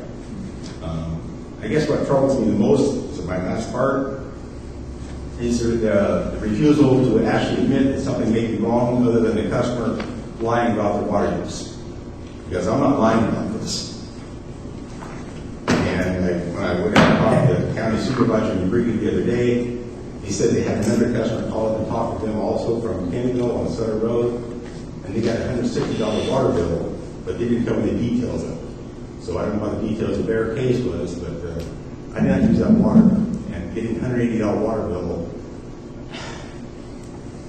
I don't know, my only alternative is come down and present my case to you guys, and that's why I'm here. Because I didn't use that water. The hoses were not left on. Gary, thank you for being here, and thank you for taking the time to write it up. Because frequently, when somebody comes in, and gives a long presentation, it can be hard to digest it all. Right. And you know, I think I'm just going to start by saying I don't know what's going on here either. I'm going to turn it over to the job he's doing at the district. You know, I'm sure he's going by stuff that he says he thinks is right, but I didn't use that water. I did not have the hoses on. And like Greg says, more than toilets running for 4 days continually. Yeah. If you guys had your hoses running 4 days continually, I'm sure you would have noticed it. Right. I didn't have it on. So Gary, I'm going to turn it over to my board here and see what kind of questions they have for you. I have one, Steph. Has this meter been recalibrated under our normal schedule for doing that? No, this meter's probably less than 5 years old. Is what? It's probably less than 5 years old. Oh, okay, so that's within our normal. One of the smart. We don't do it until. Yeah. What do you do when this happens, Greg? What's the procedure? When somebody comes in and they say my bill's too high, what's the procedure? Well, so we had a conversation with them. See, in this sort of situation, it's tough because nobody else in the vicinity has came in and complained about this, and you would think that if there's something going on with the system that people up or down, services up and down within that same locale would be having issues. We've not had any other complaints. If it was something that was ongoing, it would be easier to identify if it would continue. But we're talking about a snapshot in time. We're talking about 4 days. And how long have you had water? How long have you I've been in business 20 years. I've never had an issue like this. Right. And is it okay now? I haven't had it happen again. And before when I had high water, I've had high water, not high water bills, but maybe $5 or $10, $15 more or something like that. They would call me up and say, Gary, I've known Dave for 30 years, so really, I just known him for a long time. They'll say, Gary, you got a leak somewhere, your toilet's leaking, or you're leaking in your house or something like that, But if you ever seen copper pipe with a leak, it's like a rocket going off. But I called underneath my house twice, and all spaces like that, it's not that easy to do. I'm not a very good guy. And there's no leak underneath my house. We couldn't figure it out. So I replaced the flappers in my toilet. And, but it wasn't like this. I've never had an issue like this any place I've ever lived. And the issue is that our meters, if they run continuously for a 24-hour period of time uninterrupted, they will indicate that there's a leak. In this situation, because of the fact that we can trend the water, we can identify when the water was turned on, how long it ran for, and when it was turned off. So, and this is not, this is a narrative explanation of it. It's not a graphical or tabular or anything like that, but it sort of gives you an idea, that bottom paragraph, of what the situation was. And nobody's stealing your water? It's off the road. It had to come up my driveway. I got security lights all around, and I was home. Yeah. I wasn't gone on vacation for 4 days during this time. The hoses were not left on there. I mean, they had to run the hoses like you're the same, 24 hours a day for 4 days straight. That didn't happen. Yeah. We had people steal our water. Well, it didn't get stolen. My son lives in an apartment above my house, above my shop, and he's right there. I've got 2 dogs. Trust me, if somebody was home, my dog would have known it. Or not home, but messing around with their stuff. So I have three questions, but I want to just Sure. make a narrative. Didn't have one this year. Actually, I did, but for the last 6 years, twice a year, Dave Baltasar would call me and say, "You got a water leak, Dennis." And I said, "Oh crap," because just what Greg said about the deal. And I had about a 600-foot run from the road up to my house that we put in 35 years ago. It was black plastic. I patched that thing about 100 times. And I often couldn't see it because it was relatively deep, but sometimes I could see the puddle, the wet spot. But Dave would call me, he said, "Boom, you got, and I would start looking and eventually I'd find it and fix it. And I've had many bills that were several $100s a month because, my bill's about $100 a month anyway. And it's frustrating, and I fixed them. But I put in a brand new 2-inch line this year. Dave called me not too long ago and said, "You got another water leak?" "No, we can't have it on time. Brand new." But the washer in the bathtub that I didn't ever see because I don't use it, just had a steady drip, and so anyway, just saying, I know that these guys are really on it about keeping track of our water use and trying to get to it. So anyway, just a comment. That's fine. Just a comment. It wouldn't stop. I have some trouble understanding what you're talking about. I'm going backwards here first. A garden, and one of the reasons my water bill is high normally is I have a garden and I water, and now it's expensive to have a garden. It really is, and I know that. Can I ask a clarifying question, though? What the appeal is about the water bill? I understand. Just trying That's to what keep I'm us- getting to. Just trying to keep us I'm not on track. off. We've got a lot of items ahead of us. Well, we'll just have to go through them as we do. I don't understand the deal here about, but you're being charged for something you do not utilize, like washing the cars, using the garden. That doesn't go back through the system. I don't understand that at all. That's not the charge. That you use water to wash your car, on a garden or whatever, and it doesn't go back through your system. There's no back through the system. It doesn't go back through You have the system. are you talking about going through the sewer? Pardon me? Are you talking about Yeah, going back going through the sewer? We've got a formula for that. You only get charged for X amount, and the rest of it you don't get charged for. Right, but if you water a garden or things like that, and that's why I was complaining about. It doesn't. You don't get charged a back through for that. Right, no, there is a charge. You get Yes, charged. but what I'm trying to tell, well, Greg could explain it better than Can I me. ask clarification? Are you You're talking charged for about your that. pass-through charge? Yes. The pass-through charge is the wholesale cost of the water. So basically, the way our bill is set up is we the volume of water that you use, we charge you for what it costs us to buy that water from Humboldt Bay Municipal Water District. Your water bill, your fixed rate, and your commodity charge are your monthly charge for us to keep the system turned on, whether you use any water or not. And then your commodity charge is what it costs us for the electricity and the manpower and things like that to provide that water to your service. The pass-through charge is the wholesale cost of the water.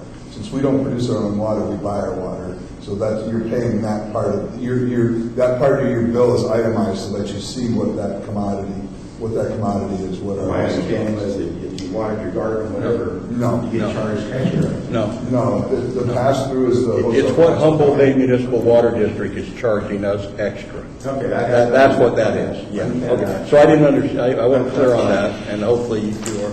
So the other questions are,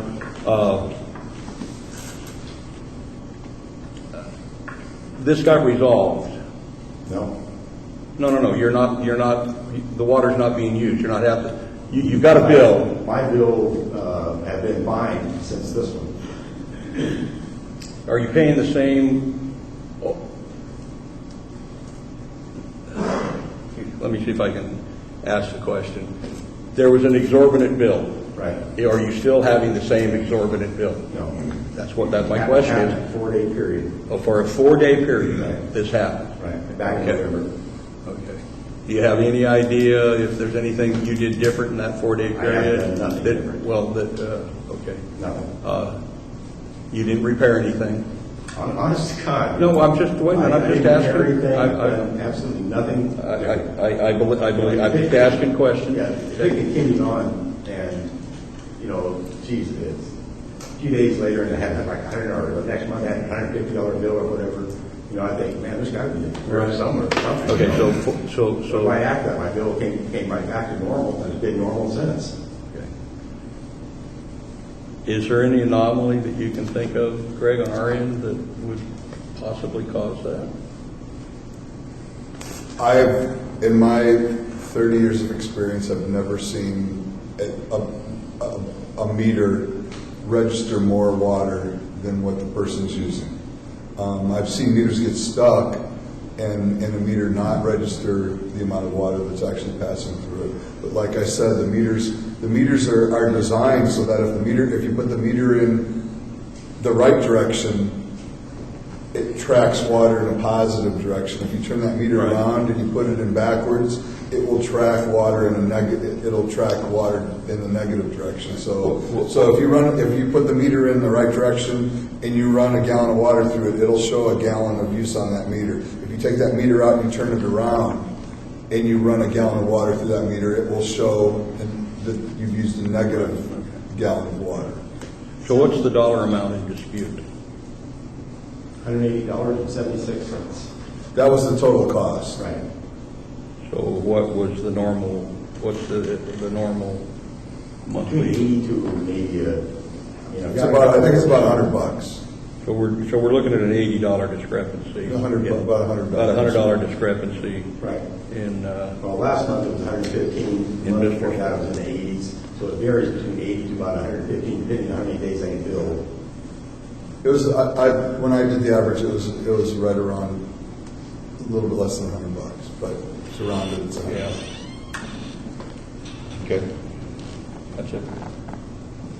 Any more board comment? Well, I had a question for our staff. You have a theory about the water pressure fluctuating, and that might make the meters dead. Do we have fluctuation like that in our system, or is it pretty much constant all the time? I'm assuming he lives on Azalea, or on Azalea, or Sutter, I don't know where he lives. Oh, no, Hewitt Road. On Hewitt. So the pressure moving around different, because the tanks, the North Bank Station pumps the water through that every day. So there's no change in, like, we have the pressure builds up, pumps the water across, shuts off. So right. That's When the pumps come on, the pressure will increase to exceed the pressure in the system to fill the tanks up. Yeah. And then when the pumps shut off, then you go back to whatever heads in the tank for your pressure.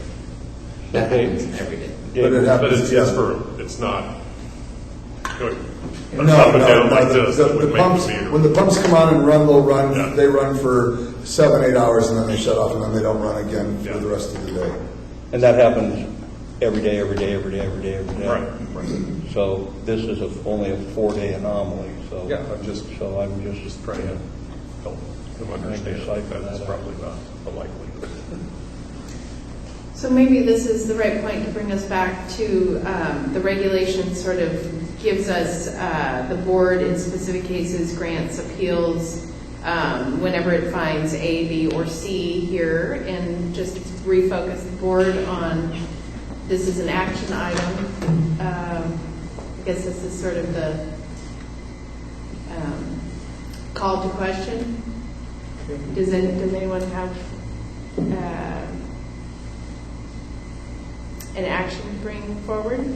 Well, I would have an action that we deny the claims because we just cannot figure out a causation from the facts we have, and that we allow a reopener in it if at such time it can be traced back to the meter to come back on it, but that we deny it. So you're saying that if the anomaly occurred again and we have find the it- option to reopen. Yeah. So that the person wouldn't be precluded from making a claim under this set of facts. Well, I think a little differently. Maybe it's not legal, but I think that it's kind of an immaterial amount, $100. And I honestly believe this gentleman, so I don't know if that's... No, that's fine. Yeah, I have We all have our different viewpoints. opinion. Yeah. I These he's gone are through a all lot of very trouble hard. for this for $100. I mean, he obviously really believes that there's something wrong. It's not even a dollar amount, it's just the fact that it happened. And It's I didn't use the water. I mean, I don't care if you keep the money. But I don't like not being believed when I told the truth. And I'm It's telling the the truth on principle. this. Keep the money, I don't care. Yeah, it's the principle. But I didn't use that doggone water. And it wasn't running in my yard. I do want to give the perspective that if we set this precedent, you may get quite a few more without causation being. So we've had some very tough ones with school districts. Okay, so we never do this. Well, no. We have authority to do it, and if you get the votes, fine. I'm just saying that it seems simple to reopen it here, but then what do you say to the next person and the next person where we can't establish causation? Just for his historical perspective, sometimes something will happen at a place and a line will get broke. The customer didn't know. The minute they got notified about it, they went out and they fixed it. We saw that was caused by somebody, maybe a tractor running over the place or something, and we made some adjustments. Or I had one the district called, I fixed it, and the added pressure blew out the line elsewhere, and I'd already got my notice, and so I paid. It's tough.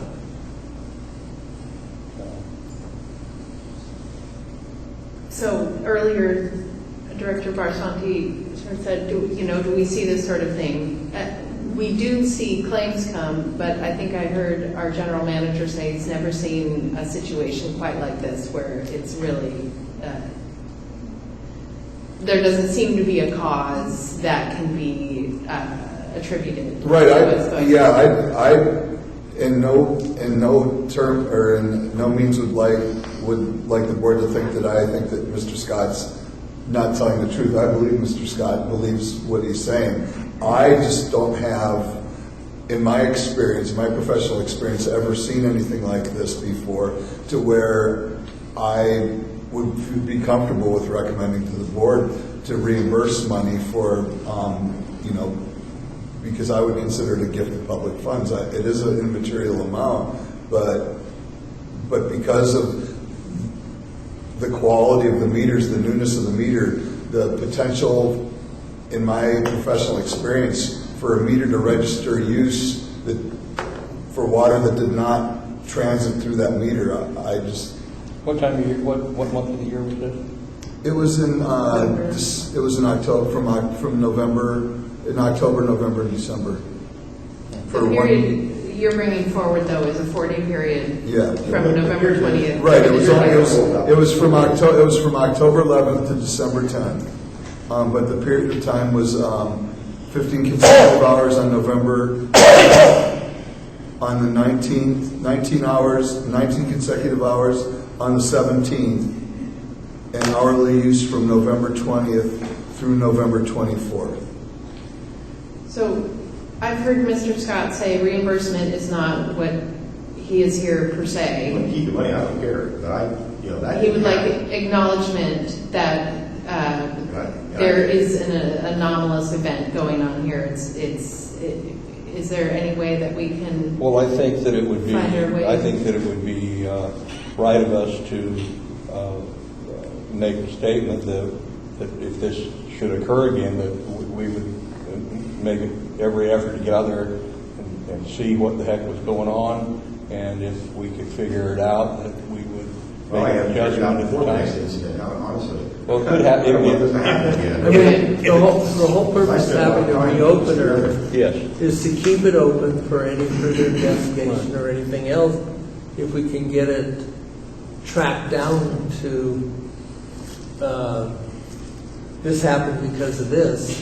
When I called the California Public Utilities Commission, they said they've heard this before, that it's not an anomaly, that they've had complaints about this sort of problem before.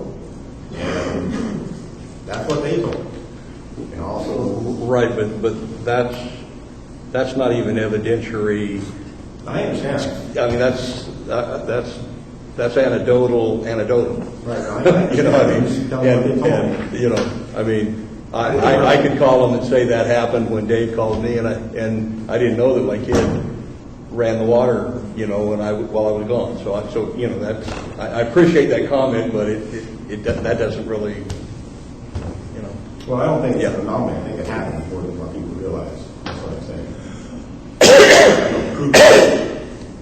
Well, and I'm sure that it perhaps it does. What we're saying is that at our district, that this is an anomaly from what our experience is, from what Greg's experience being here for all this time. I prefer we don't characterize it As anything. as an anomaly. Okay. What we Okay. have is a troubling circumstance for a person using the system who by all appearances is in good faith, says it didn't put out that amount of water, and it suddenly stopped. That's not proving the case that we ought to grant it, but it is disturbing, and I've never put in a reopener in any denial. And I'm trying to do that so that we can try and, if this gets figured out, you can come back and you're earning out money. Are you putting that in the form of a motion? I already had it in motion. I'm waiting for a Okay. second. Second. Sorry. And April, do you have? got it. Yeah, okay. Before we roll call vote, is there any comment from the public on this item besides Mr. Scott's appeal? Well, can I say something? So if you have any more problems, you will, I will probably want to move out of California. okay. Because, you know, we believe you. We believe you. I believe you. Well, I'm not lying about it. I mean, Yeah. like I said, I told you running and changing before. Yeah, it's before a people weird noticed. thing. And it didn't happen. Okay, roll call, Are you please. ready? Okay. Director Barsanti? So what was the motion again? I'm sorry. The motion was to deny the appeal, but allow a reopener if sufficient facts develop. Okay, yes.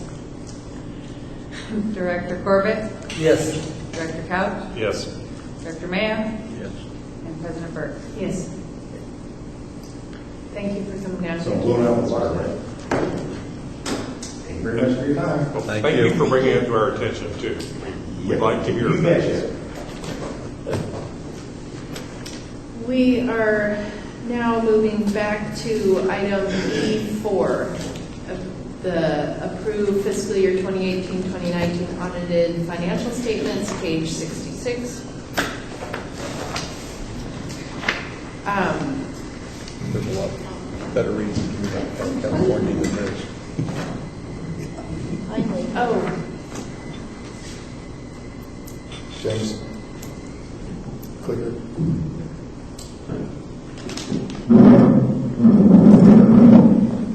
I apologize. When I moved that item, I did not know we had an audience member for item E4. If you would ask me, I would have said something. Fascinating discussion. I expect to be caught when I make mistakes here. Come on, team. So I apologize. I didn't think we were going to spend 45 minutes on the last item. It's all good. That's cool. Kid probably wanted to Well, how are you all? Good. I must say, I like the arrangement here. All right, well, thank you.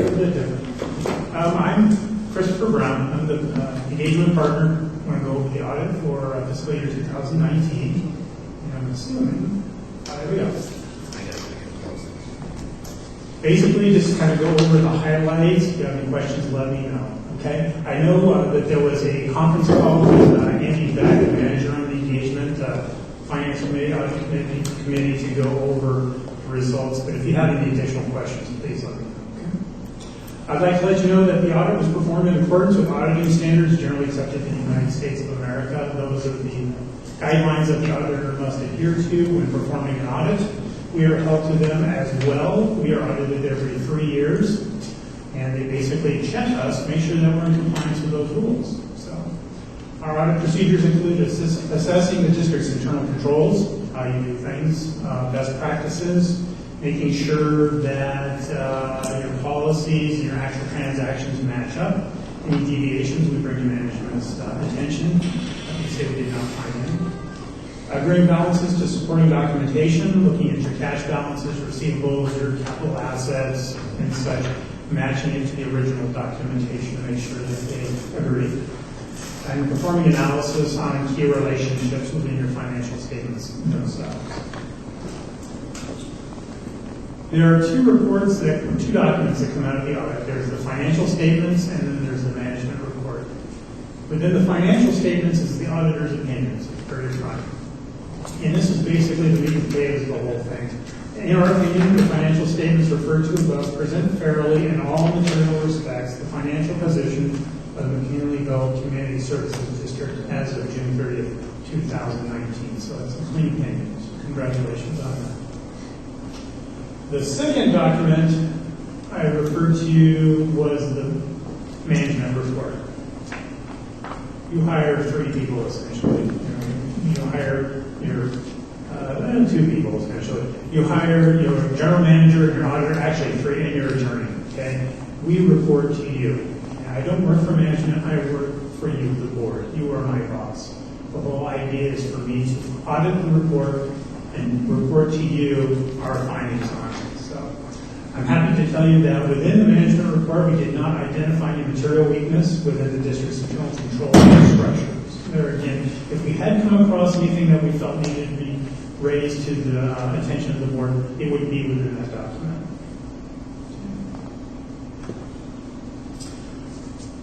As far as results of operations, I have 2 documents here, 2 statements, I should say, condensed statements of net position, assets and liabilities, and net position. As you can see, we have broken out by governmental activities, business type activities, and combined total district comparative from 1 year to the next. And I added this change column here as well. I won't go over this particular statement a lot, but just kind of give you the highlights. When we're looking at total assets, we can see that it went up approximately $2.3 million. Of that, the current assets made up a large portion of it. The majority of that related to cash, actually.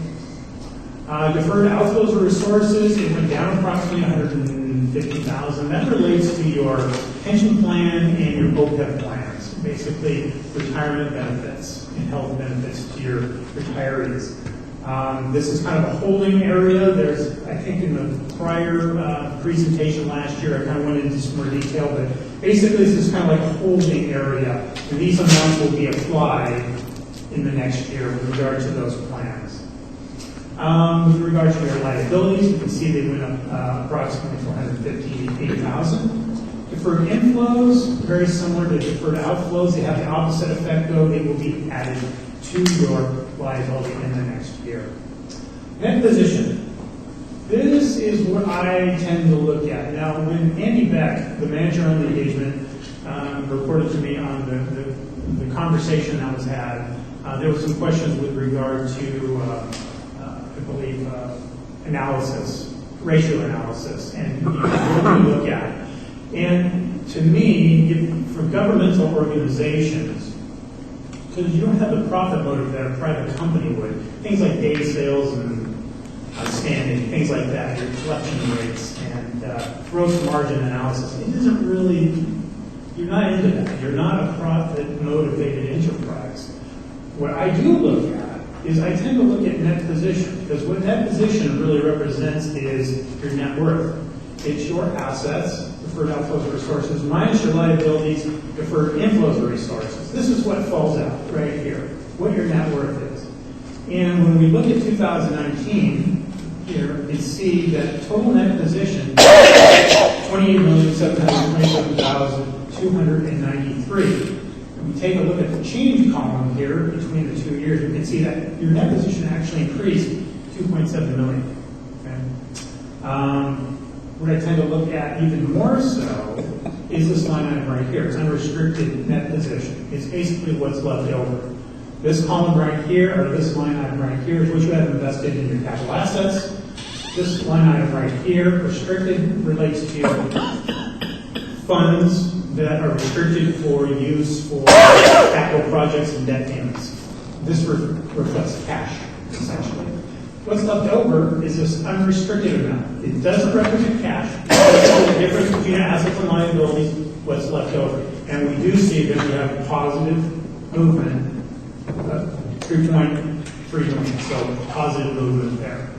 Now, how you really judge how you did as a district depends on several things. I mean, we can just look at the numbers right here, but the bigger question is how you measured up to your own budgets and such, your own policies for reserves and such. I did take a look at your budgets, and you're pretty darn close to what you originally budgeted. So if I was to have to give you a grade, I'd say you guys did pretty good with regard to that.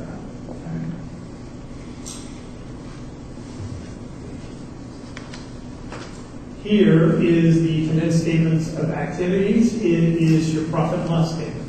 And there again, it's broken into the governmental, business type, and the total, and the change here. Within the statement here, you're going to have your revenues and your expenses. And we can see total revenues increased. Now I'm just going to go ahead and use this change here for our conversation. Total revenues increased 1.4 million from the prior year.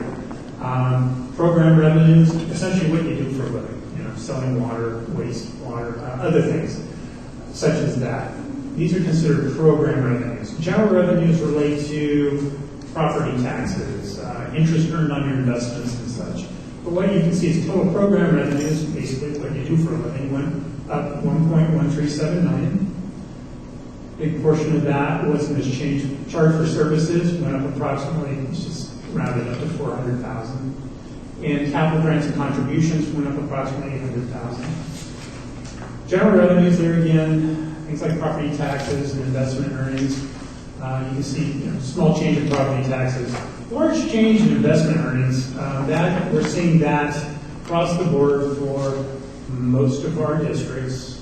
Whatever cash you do have invested, assuming that it's consistent with prior years, we're seeing increases from the prior year, and it's just a relation to the interest rates. They're higher.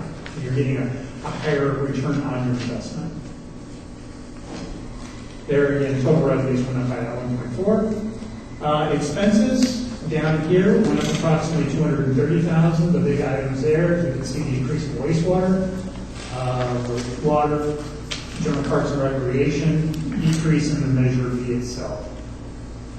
Bottom line, when it's all said and done, taking your governmental activities for 2019, your business type activities for 2019, combining them both and working our way down here to changing that position. Another term for that would be like your net profit if we were looking at it as a business, was 2.7 or 2,705,439.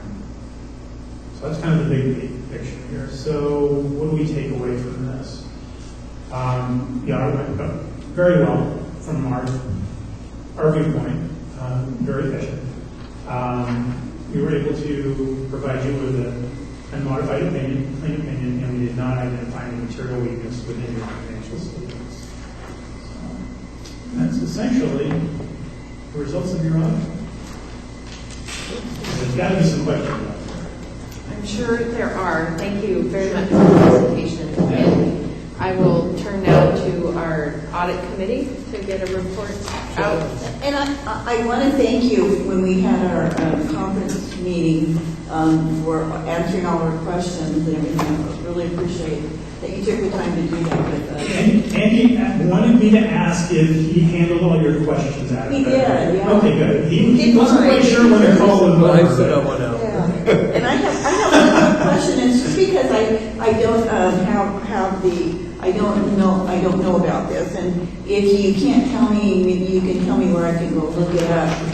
I noticed that 70% of our cash has been put into CalTrust Medium Trust Term Fund, and I didn't know what the rating A+F means, and I wanted to understand what that means. If you don't know, I can go. You tell me where it goes. No, I can kind of give you the 50,000 foot view. There are several rating agencies out there. You've probably heard of Moody's and Fitch. Okay. They are agencies that are tasked with rating debt obligations for everything corporations to governmental entities. And they have certain criteria that they measure it by.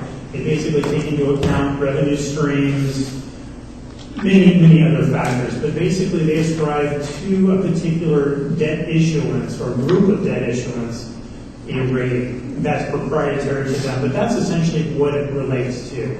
And the rating that you basically you just pointed out is a good rating. So, is it like the best rating? I would have to look and see what the rating is. Yeah. Exactly. I don't know if AAA, I think in Moody's AAA is the highest. Okay, because this is A+F, so I didn't understand.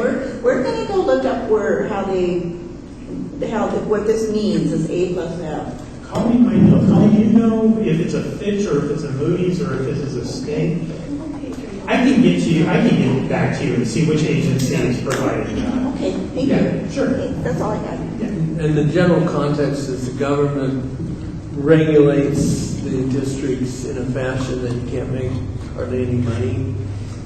They did it because of speculation in Orange County where they took very conservative bonds and then leveraged it and did certain other things and lost all their money. So unfortunately now all the districts we're in a real narrow band. Careful, yeah. Invest. That's good. Very safe, but not very rewarding. But not very much money. Prudent and conservative with the investment is the mindset. What page were you on there? Oh, I was on page 30, or 30 and then it's 12. Okay. So 30 over 112. Okay. Yeah. It's back in the notes. Gotcha. Did you have more? No, that's all I have because they answered all our questions. I have just a couple. First of all, I did want to say I thought our conversation was of higher quality on the generic aspects of how are the numbers compiled and how they go into the audit. And so I thought it was a very fruitful conversation. I also want to thank our staff for outstanding financial performance. Our net position, which is more complex and convoluted than this, but it's the counterpart to profits, went up 10.40%. And for background, we've been, so that's very significant. Second of all, our revenues increased more than our expenses. That reverses a multi-year trend to the contrary, all of which were explained. And of course, people have to understand grants stored all these numbers. But it's the closest thing we have to a private entity. Your margin's increasing, your net assets are increasing, and your expenses are going down. That's an outstanding job of our staff, performance-wise, and I want everyone to note that. By any chance, and I was unable to get the email to you, although you had prior notice prior to that, able to get an answer to us on the significance in terms of dollars or percents for the operating revenue and capital assets. Otherwise, I will go back and recommit to sending you an email on that subject, and I'd like to get that into our record in the near future. I I don't recall seeing that communication. No, you did not see it from me. Okay. Well, I will, first of all, I didn't see it to you either. I was informed that you got one. However, then to make up for that on the audit committee, I was going to do it, and I have yet to do that. So I'm sure you didn't see mine. The other one I can't say, but I do want to get that resolved, and it should be shorter time on your part, and a simple letter would be quite sufficient. Absolutely. Absolutely. Any further questions or comments from the board? Shell, do you want to make a motion to approve? Should I turn it to the audience first? Public comment? Are there any questions or comments from the public? Don't charge the microphone now. Stay in line. I would like to make a motion that we accept, accept? And I'll second.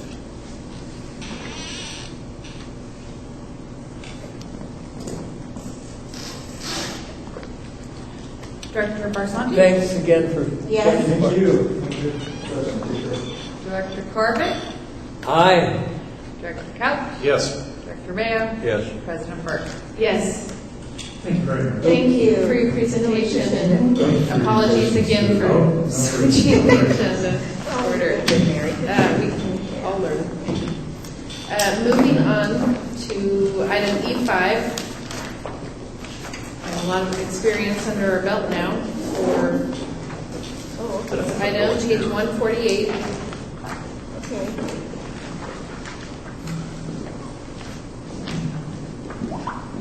And that is our general manager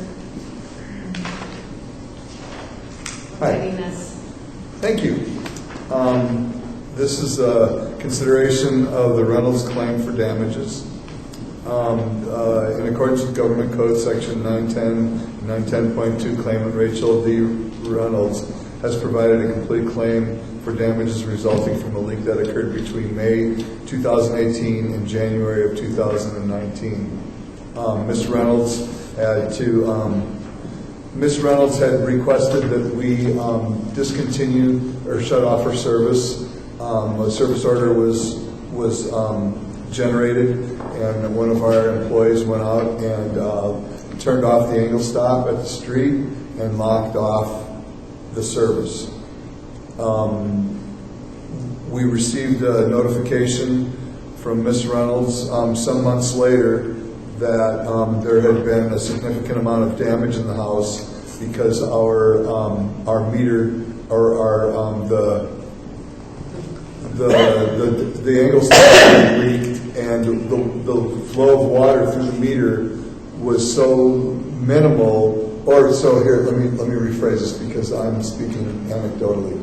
So Ms. Reynolds claimed that there was a leak in our angle stop, and the flow of water was so minimal that it didn't make the meter register the use, or we would have noticed that there was use on the meter. So the amount of water that flowed through the meter was so small that the meter didn't register the use. Ms. Reynolds claims that she had what was the total amount? She claims that there's $2,200 worth of damage, $1,700 for one thing, and $500 for the plumber, the contractor, and dumpster and disposal fees of $1,700 and loss of property. I reviewed the claim and I denied it.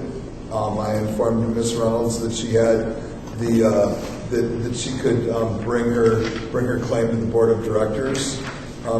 Our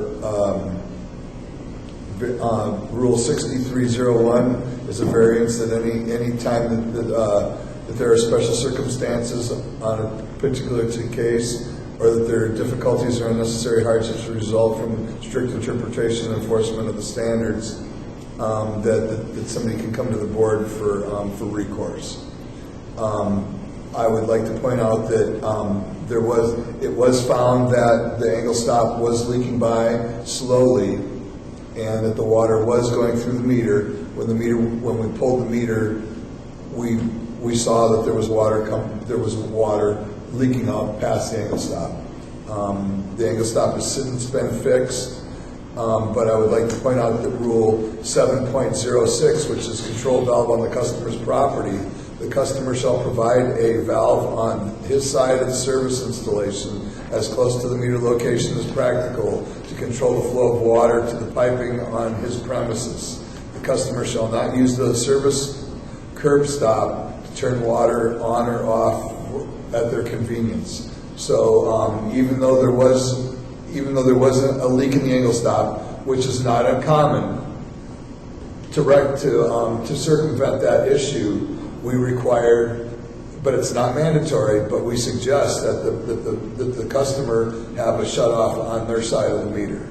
There was no shut-off on their side of the meter, therefore the house was empty, the water trickled in there and caused significant damage. Will cause $2,000 worth of damage, or cause the customer $2,000. If they were here, I would ask them to come up and testify before the board. But since they're not, my recommendation is that the board review the claim for damages against the public entity, consider the testimony related to the claim, and uphold the general manager's denial of the claim. I have a question. I know that when you have water damage in a home, your insurance covers it. So if she was here, we would ask her that, right? Because would it be fair to pay twice for the same damage? That's a good point. That depending on her insurance policy, her insurance should cover the cost. Yeah, it should have covered. Water damages is not covered in all. Right. That's why I said depending on the policy. Let me rephrase that. Policy. In many homeowners policies, water damages is not covered. So I think the heart of the matter here is that we have a policy about our shut-off valve not being depended on. And in this case, they didn't have their fail-safe in place, so it's up to us to determine whether we want to consider this claim or uphold the general manager's denial of the claim. One point was Ms. Reynolds. Yes, and I actually spoke with her directly. What was the question? I asked April. I knew the answer, but I wanted it to be on the record. I'd asked April to contact both Ms. Reynolds and Mr. Scott prior to the meeting so they knew what time the meeting was, and she made contact with both of them. So I have a question kind of maybe difficult for any of us to answer, maybe not, you may know.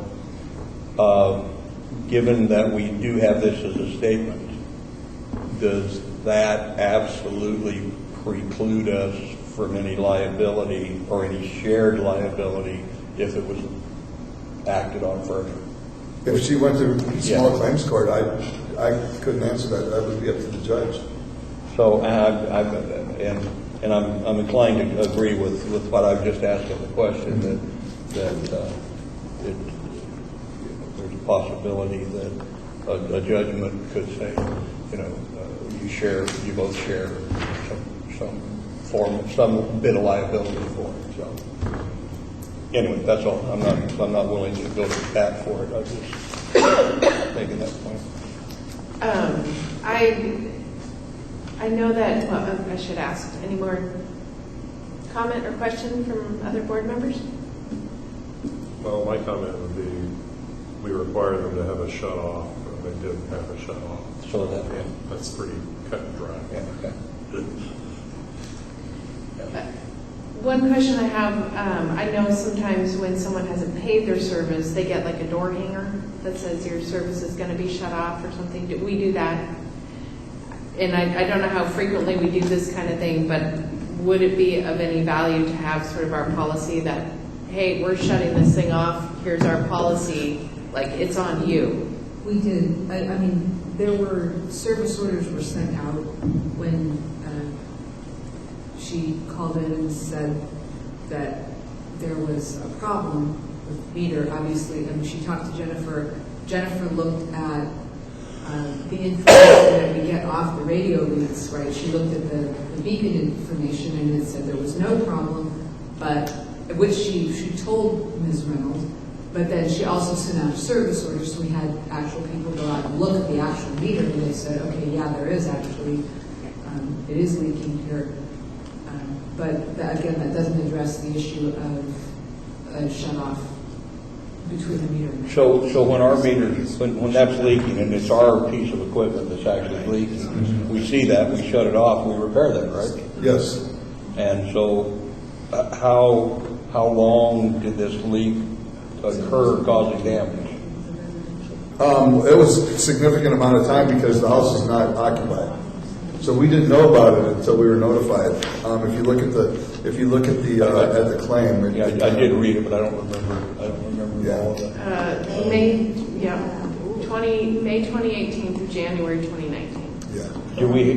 Do we have anything in our clearly in our hangar that says we're shutting it off and they requested it be shut off? No, I understand that, but do we? I know it's Yes, in our ordinance about having. We would have had a service order, when they requested the shut-off, there would have been a service order generated for the person to go out and shut the... Yeah, no, that's not my question. My question is, do we then have anything that clearly states that we're shutting this off that doesn't preclude you from having a problem if you don't have a shut-off meter? I mean, a shut-off valve. No, that's a good question. And no, we don't have. We probably ought to add that to our, clearly to our statement, so. But where would we, okay, a lot of people who come to turn on their water are renters. Whether the landlord has a shut-off valve on their building is not something that they would have any idea about. Right. Okay. The people who are buying the house, they don't know whether the person who built the house originally put in a shut-off valve. Right. So I'm not sure. Well, the house we has can been put built- the information out there, but I'm not sure when would be a good place to do that. If the house was built within the last 30 years, it would have been code to have a shut-off valve on the outside, on their side of the meter. But that doesn't mean that they would have still shut that valve off. Right. I just want to say, I think since we have our ordinance, we got to deny the claim. But I am troubled because I think the average citizen asked to shut the meter off, thinks it's shut off. And I don't want to make a formal requirement that we notify them, because then if we didn't, we're suddenly opened up our liability. But I do think it would be great to have a notice we're doing this shut off. It is dependent on you shutting off your valve. If you don't have or can't locate it, call the district or a local plumber or something. Because I think it is pretty darn, if you ask me, and I said, oh God, there's a leak, and shut off the valve, I think, wow, I did my duty. I wouldn't know about this. I mean, I do now because I sit here at the board. So I do think it's pretty unfair, and we need to find a way to make it fairer. And we've got a clear ordinance on it, but the knowledge of that ordinance, I don't think is very big. Well, so if you read Section 8 of her claim form, it states, wasn't until the end of January 2019 that a technician came out and removed the faulty valve. I was not informed of the fact until February of 2019.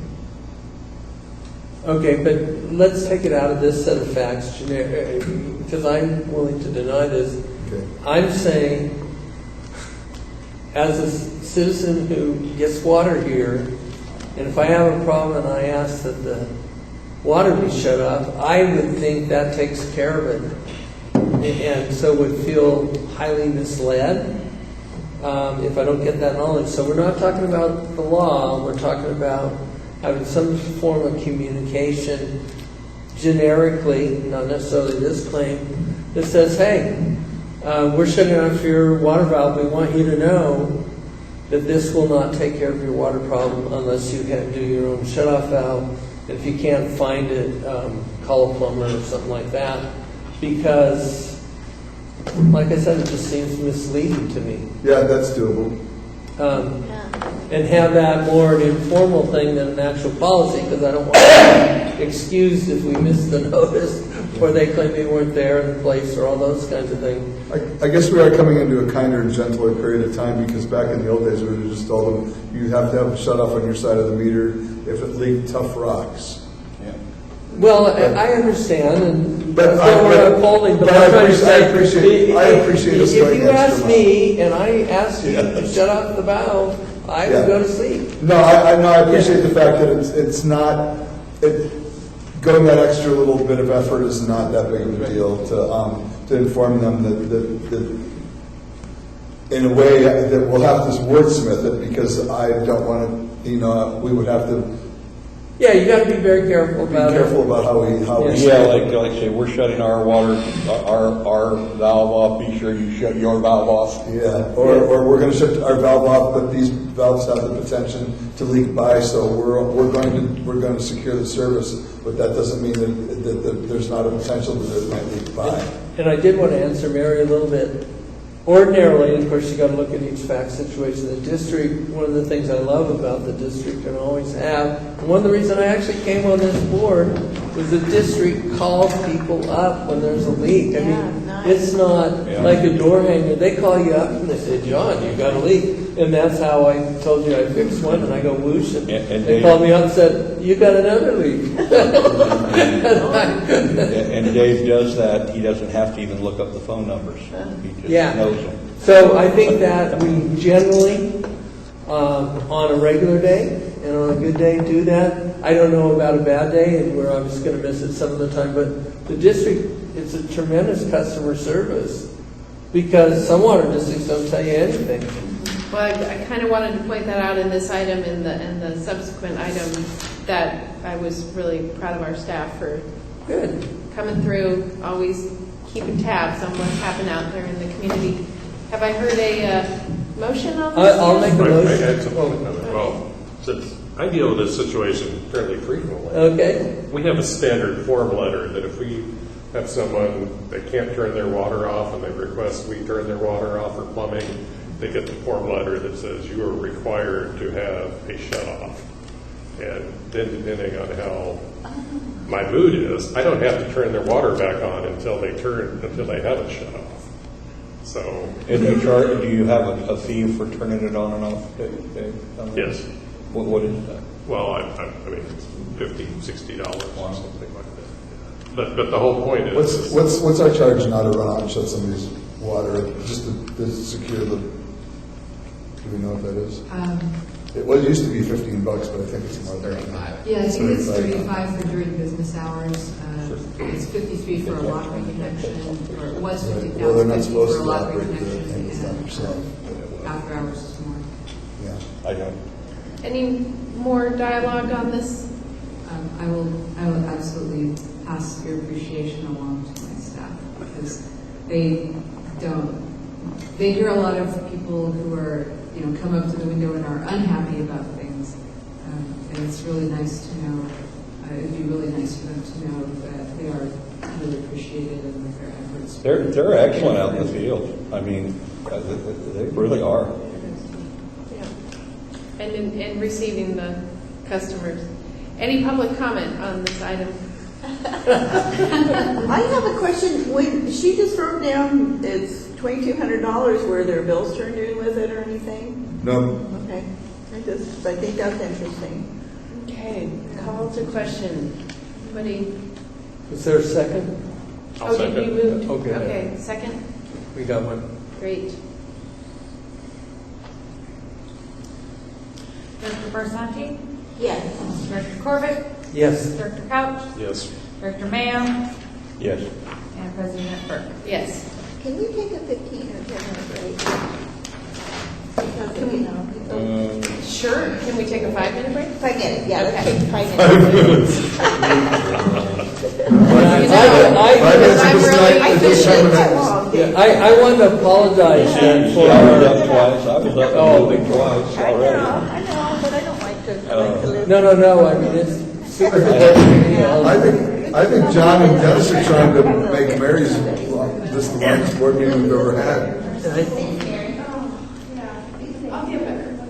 Dennis, are you trashing your curtain there? I must be. Yeah, he's like kicking it on his foot or something. Well, one of the times he put his hand on the thing and it just went,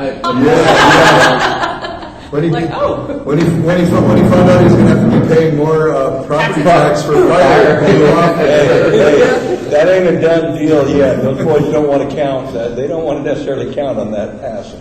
Right, no, They've been doing a hell of a sales pitch, but I don't know anybody. Well, I actually think they're a little slow on the sales pitch. Well, needless to say, we'll be paying more than that in insurance if our fire rating goes down. Well, I understand, but I think they need a little talking to. And then what Dennis mentioned is true, though.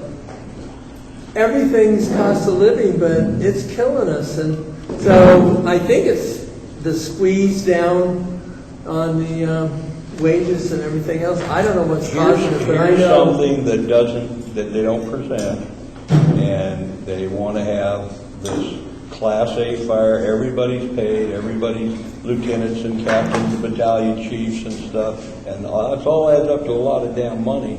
And you don't have to have 3 people on everything. Well, they don't, they only have 2. Yeah, see, I don't even mind it for fire. What I minded is we get it on everything. Accumulating total starts. I think the fact that they have 65% of the calls that they go on have nothing to do with fires. Right. Right. Well, that is a sign of that the cheapest transportation system to the hospital is now the fire department, and you never want to go to the ambulances, right? Right. And that's got to be addressed in some way. They got to do a triage on this stuff. That's all. You know, he's here, I looked over here and I didn't see it, so much of it like. It was I think it was underneath, like, Yeah, so I was Because I like, usually mark if I don't pull my agenda up. so that, yeah, so I didn't see, so I thought I was going to call, you know, send it to him. And John, it isn't just one engine. It isn't just one engine. They'll show up on a welfare check, 3 engines, and then the battalion chief's car will show up. And it's just too much. Well, at least they don't take the engines out on the every single call they do anymore.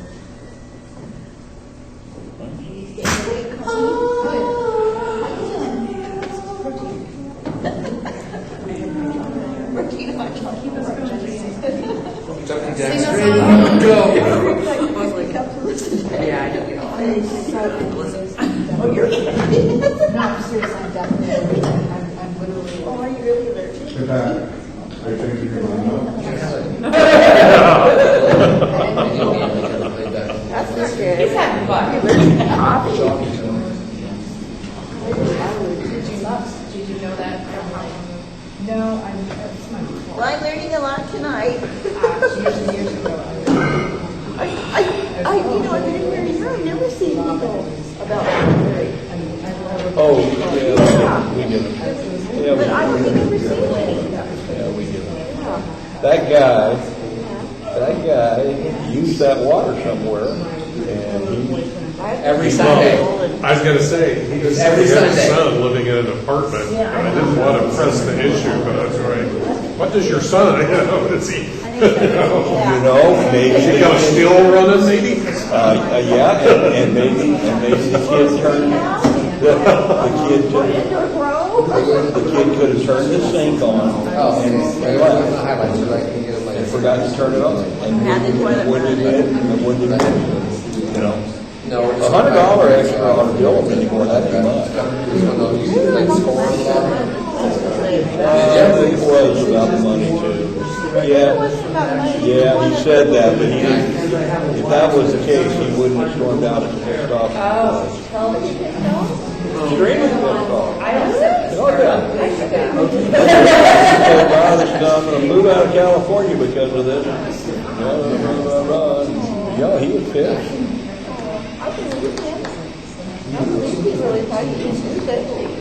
I think he did. I think he doesn't.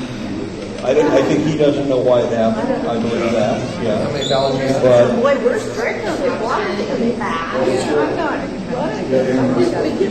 well, we've negotiated with a lot of people when it's.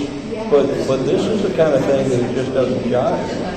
Well, see, we have a leak policy, so if you have a leak, you can get a leak adjustment. And since he didn't have a leak, I thought we were going to offer him, do you want to count this as a leak adjustment? You know, and then if you have a leak, you've used it. Yeah, what, you want every 4 years or 5 years? Before I was on the board, I used the time or two, since I've been on the board, I wouldn't be, I'm quite serious, I'd be gone, I'd come back and proceed to puddle out the field. But that old plastic pipe was 35 years old. And what happens is when you drive out the field, you drive. Yeah, you want to see what Mary did? Or the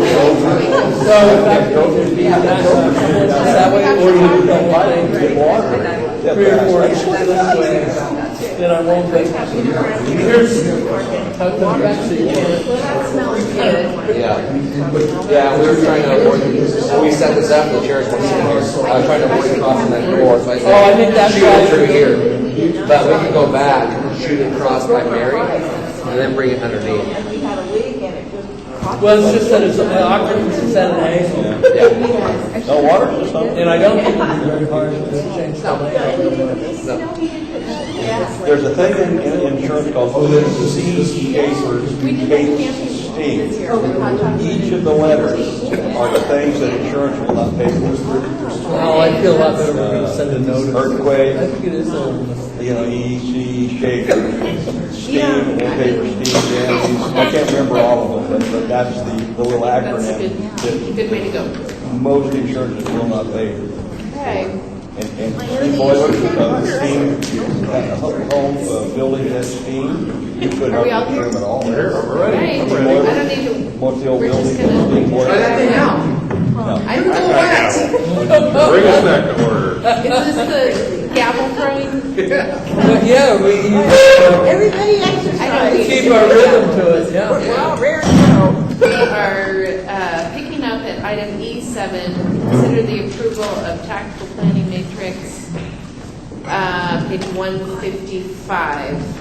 And I want to apologize because I didn't get back home in time, but if I did, I would have my tactical glasses on, for the tactical strategic planning. We'll forgive you. John. Like the name. Our general manager taking us into this item. Thank you. This is an informational item. Historically, excuse me. Historically, the strategic plan was approved annually to begin the budgeting process. Recently, the board approved a strategic plan 5-year update that has a different format and will be reviewed annually and updated every 5 years. The attached tactical planning matrix was adapted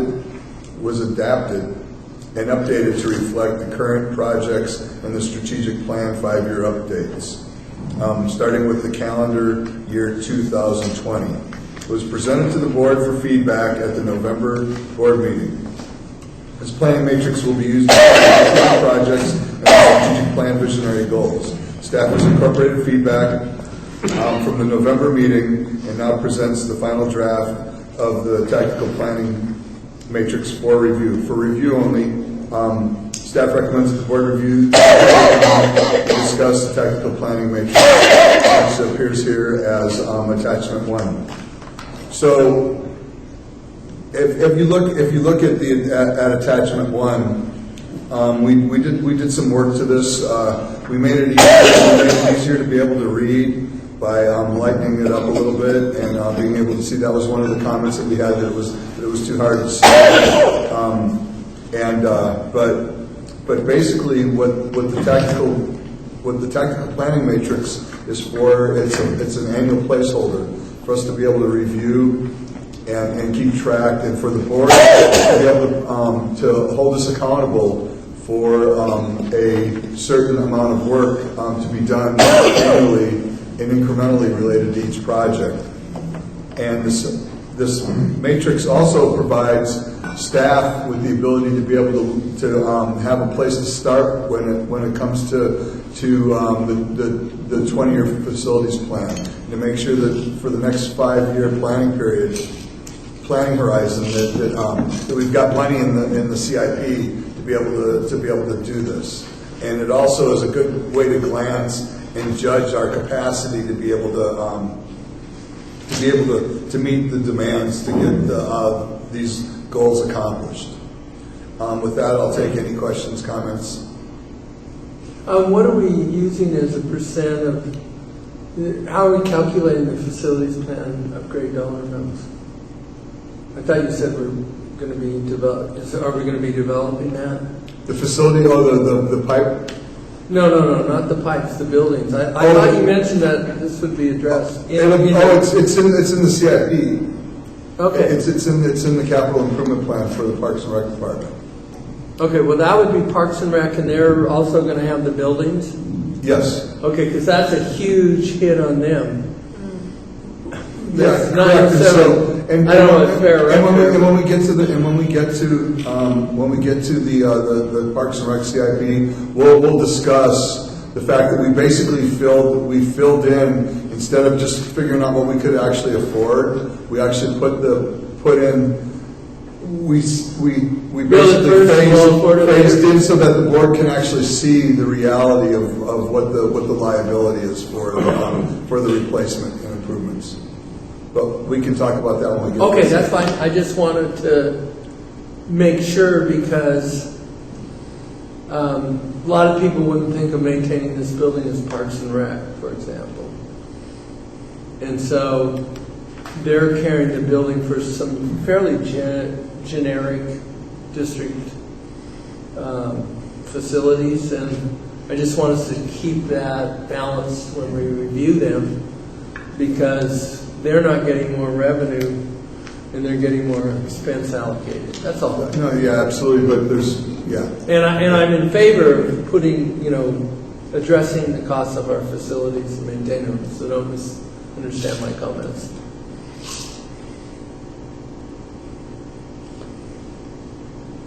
Any other comments, questions?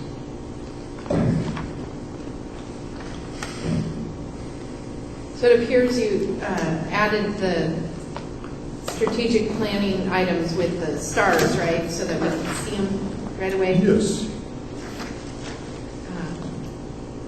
And they come with 1 to 5 stars, so that indicates where they fell in terms of importance? No. No? If it's 1, it's strategic plan, goal 1. If it's 2 stars, it's goal 2, 3 stars. Oh, okay. And I did want to thank staff. They're very readable now, so your color blocking is fast. Thank you, April. I'd say the blind leading the blind, but it would be those with eyesight leading the blind over here. Anything staff would like to draw our attention to? Nope. Any comment from the public?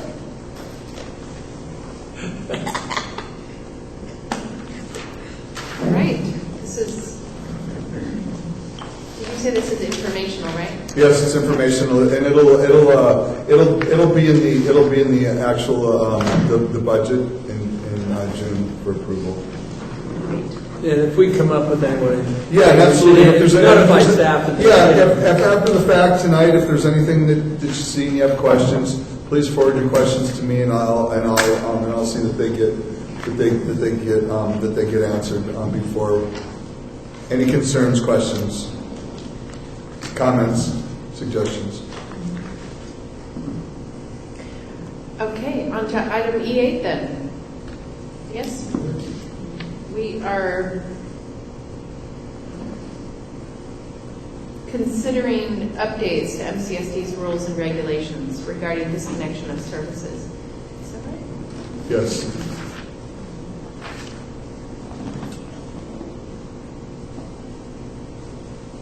It's on page 161. 161. Okay, that's you again. That's me. Thank you. So, Senate Bill 998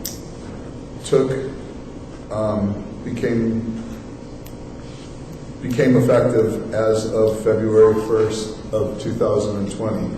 So we're a little bit behind the ball when it comes to this, but one thing that I would like to inform the board of that the vast majority of the requirements in SB 998.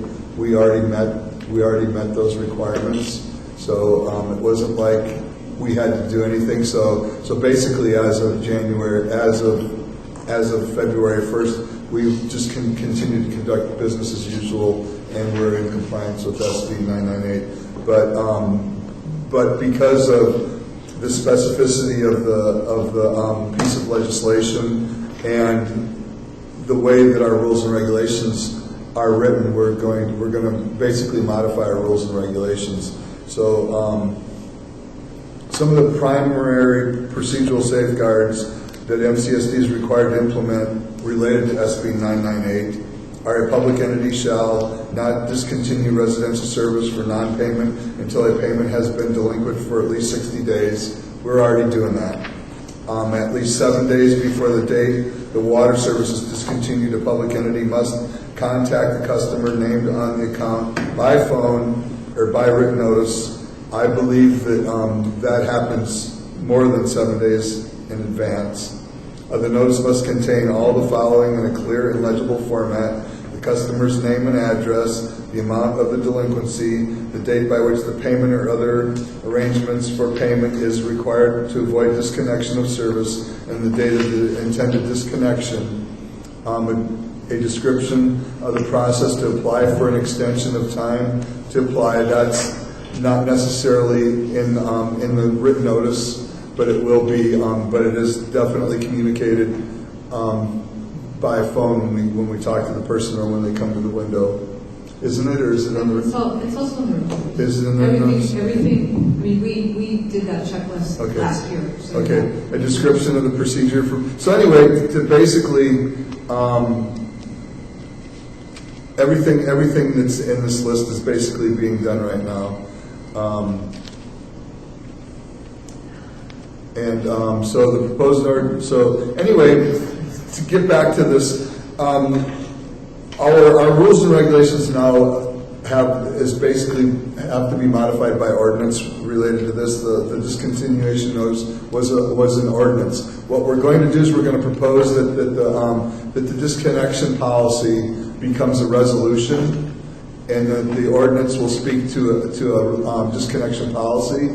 That way, if we ever need to change if we ever need to modify the policy again, it will be able to be done via resolution. But for that to happen, we're basically going to read Resolution 2020-01 tonight. We're going to ask the board to approve Resolution 2020-01, and then we're going to read the ordinance, do the first reading of the ordinance, which will basically then give us the authority to have this resolution as our policy for disconnection. So then, like I said, then we'll read the resolution again, and then at the next meeting, then we'll have to wait 15 days, and then the ordinance will basically be changed, the rules and regulations, and then this resolution 2020-01 will then be our policy for disconnection.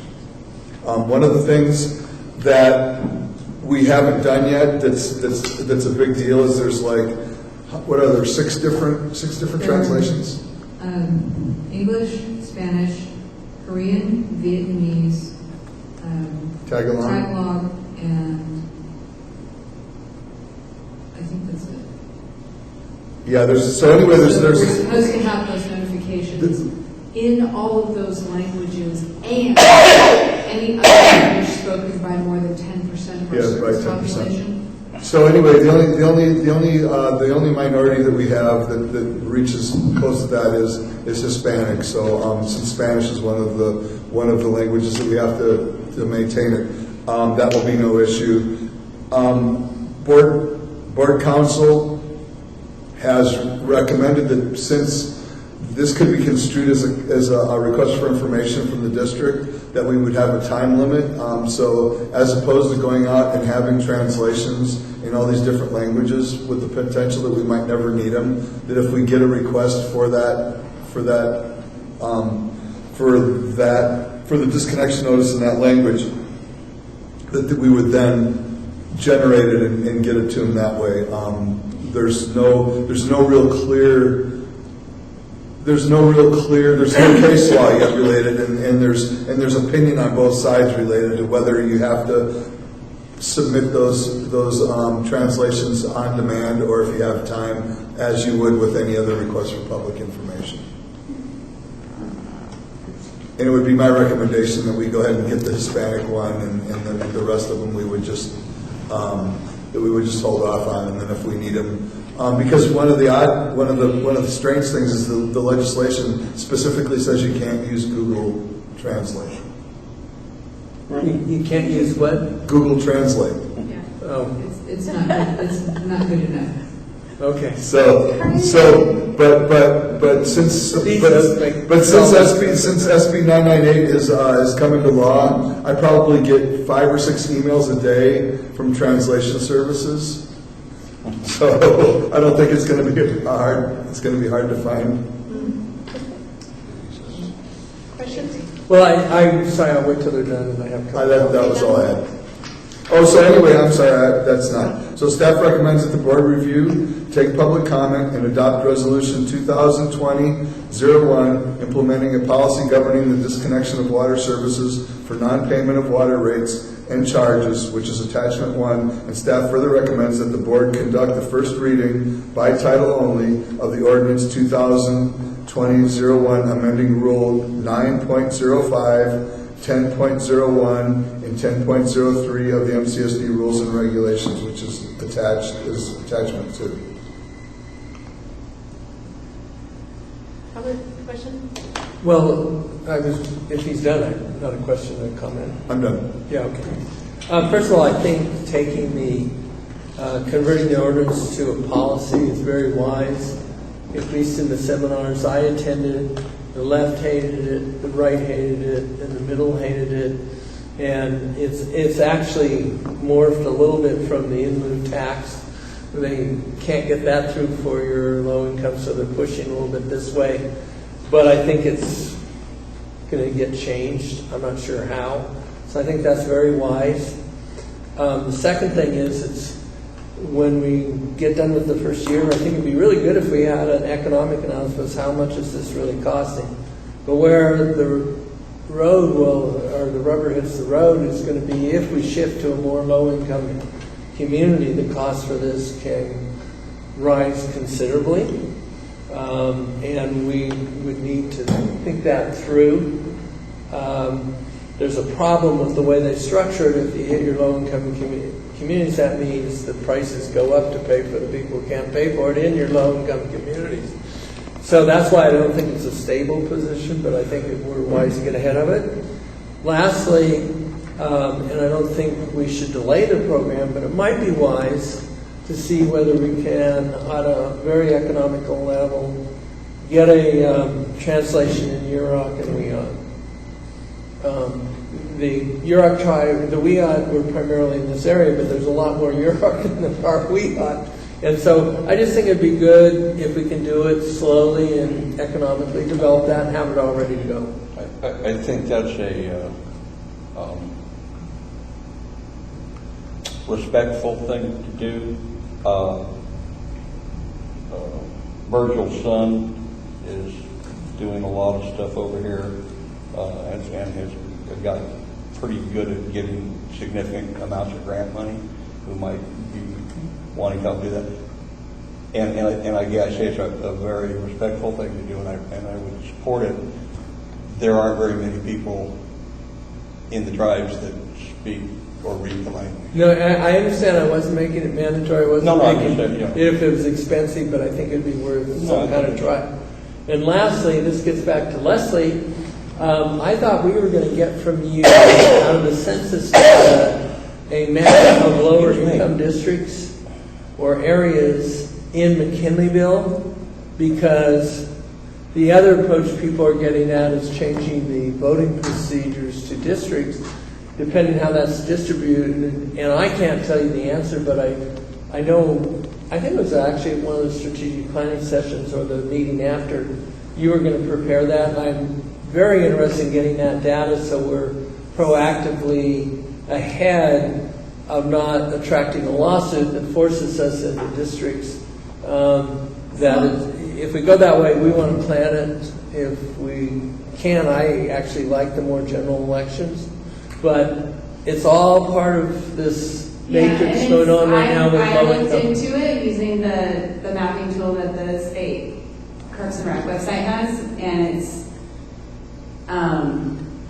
McKinleyville is relatively unique in that there aren't really, like, there are some pockets where there's clear differentiation of low income, high income, and then there's somewhere it's not very clear. It's, Okay. Well, I'd love it if you could get that map and go over.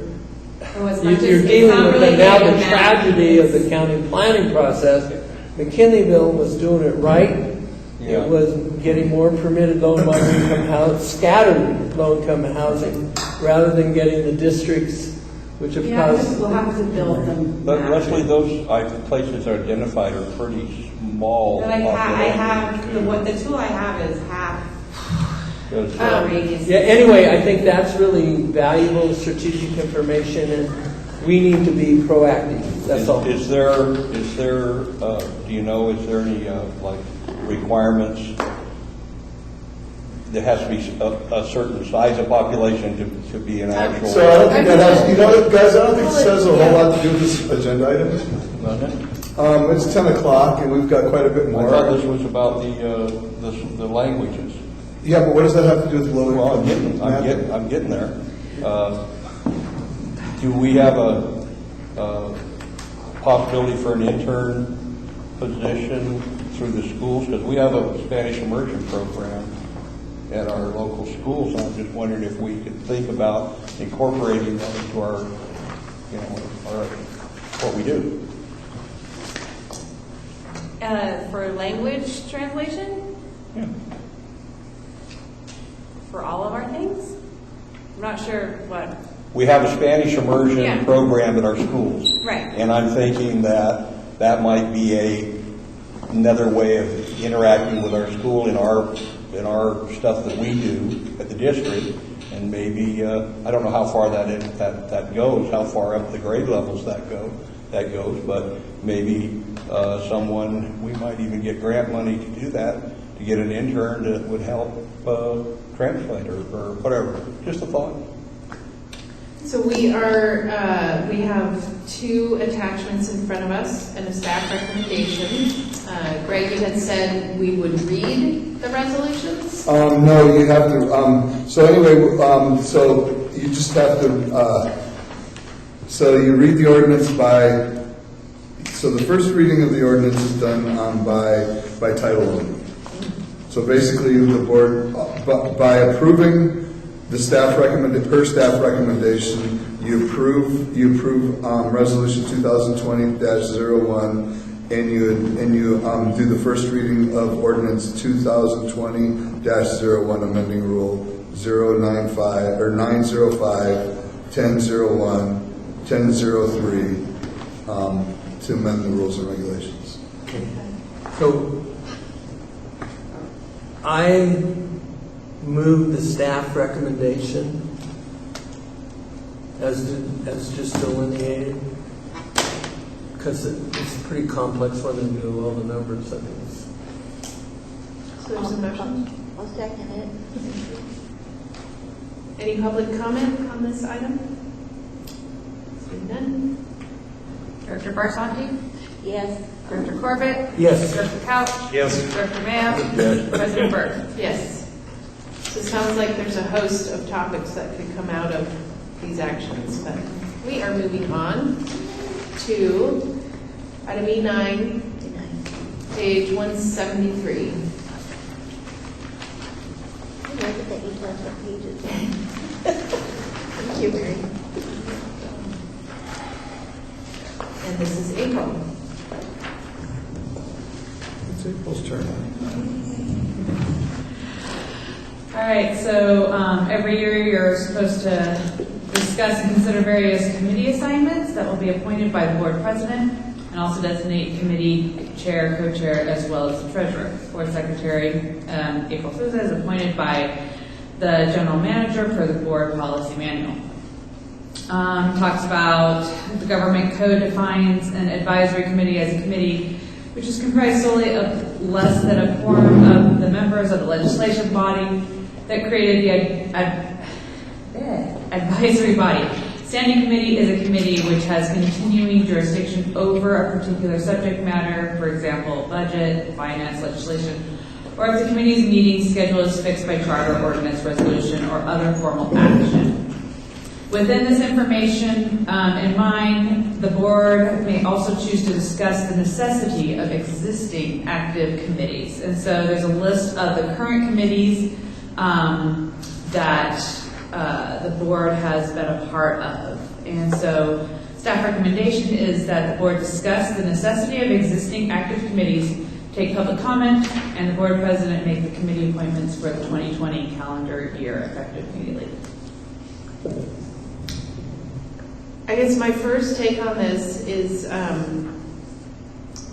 Greg and I had some dialogue about the committees and whatnot, and really didn't have a full dialogue, and I'm wondering whether we want to dive into this or table it. I guess that's just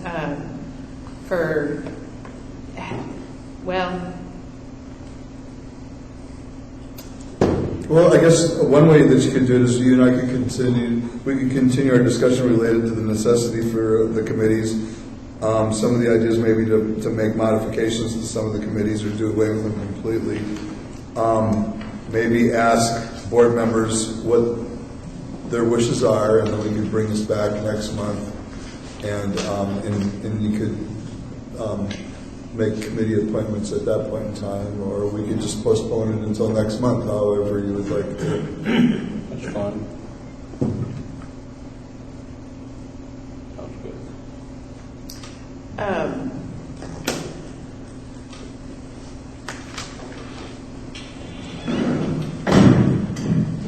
I guess my impulse here is to not want to be able to have a full dialogue and make those changes if we're going to make changes to these committees. Yes, it's your discretion. You Yeah. push it off till next month. You do whatever you want on there. Your show. Right. I would like just to hear if anybody is going to be requesting a change or are they generally satisfied with where they are? I would request sometime midway through the year after the RFPs are gotten for the audit committee that I be removed and we transition to someone that would be in there to replace me because I'm not running again for the board. And second of all, I should be on the Groundwater Sustainability Committee, made an alternate and not the primary for the same reason.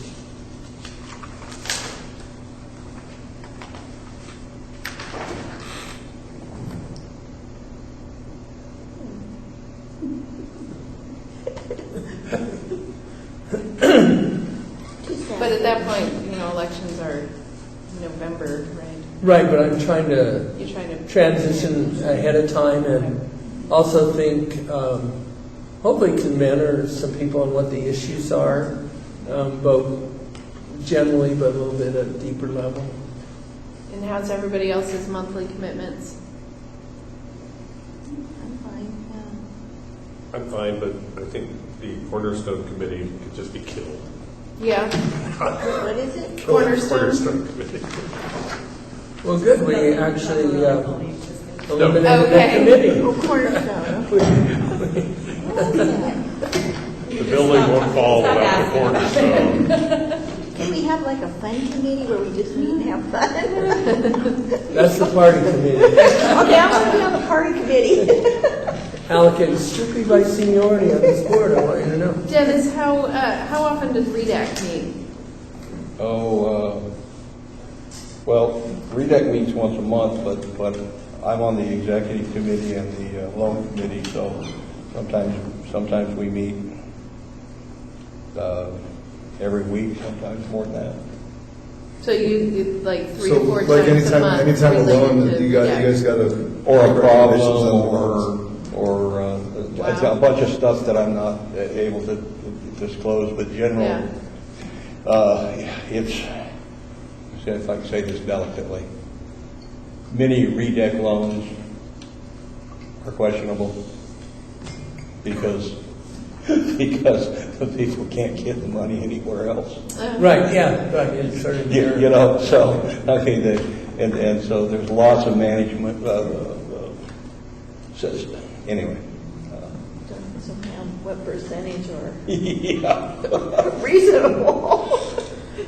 And they actually started to listen to me because I told them not to let the loan out that cost us almost $1 million. So, having heard, and I mean, I would like to bring it back to make my appointments. Are we all good to hold it down for this month? You know, maybe we could tell Greg, I've got some ideas about redeck. I'd like to do some transitioning myself out, you know, and so. Oh, can you talk to me about Well, yeah. But it's so long, you know, it's for more of a, can't do it in a short time here, so. Okay, well, maybe you and I can have a conversation so that we can make it a pithy dialogue when it comes back. Okay. Thank you. So we are tabling this item? Postponing. Postponing. Okay. Thank you for the input, everyone.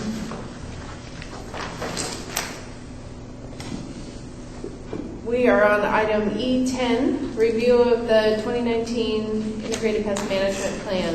It's the annual report presented by James Henry on page 176.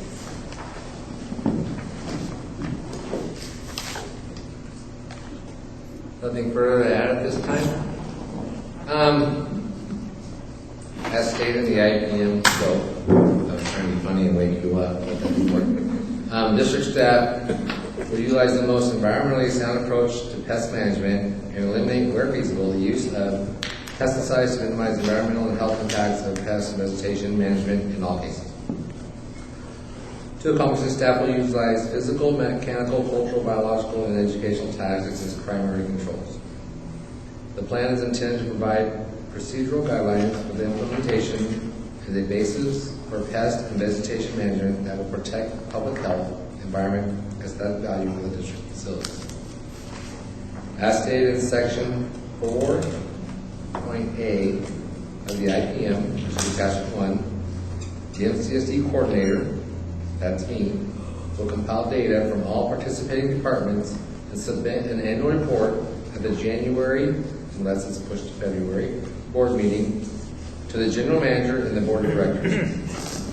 Each department submitted their IPM treatment tracking forms, which a sample is attached as Appendix A, for review. And upon review of the forms, it was found that all methods were mechanical tactics. Tables provided below as an overview of the forms submitted, and this staff report will serve as the purpose of the annual report. Staff recommends the board review the information provided, take public comment, and discuss the 2019 IPM report.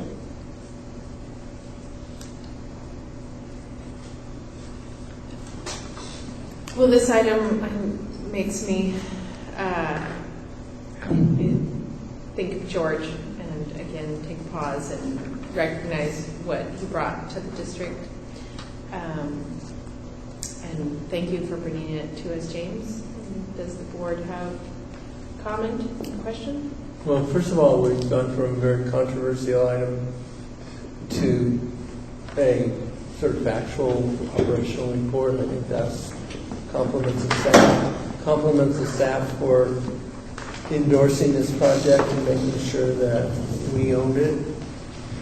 And then I'll talk to you. I don't know whether you're using industrial grade vinegar or regular vinegar, but I'm not going to take up our time now. But I found vinegar worked best for myself, but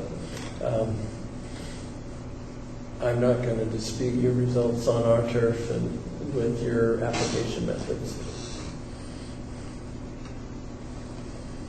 Yeah, same here, on both counts. When Dennis reminds me not to talk, it's a scary situation. Yeah. Well, I always say Corbett's absolutely right when he agrees with me. Oh, probably once every 10 years, I think we're moving right along.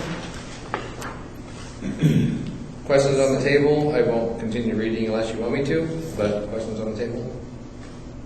The rest of the paragraphs can kind of describe the table. I am more than happy to read that. So thank you, great job. Anything you want to draw our attention to that was written that, Our secret roundup spray. I'm not supposed to.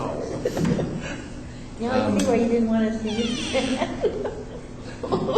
It's just, I guess, the only thing, I guess, if you're asking me if I want to draw attention to anything, I guess, yes. My last paragraph is there are treatment methods, but keeping in mind that some of these are very labor intensive. So and I kind of spelled out in the last paragraph, which would reflect the costs. So I hope none of this came out as negative, like it was just the facts. Would it build staff morale if we ordered the movie Caddyshack? Yes, we could watch that. General Manager, do you have any more to? I think that the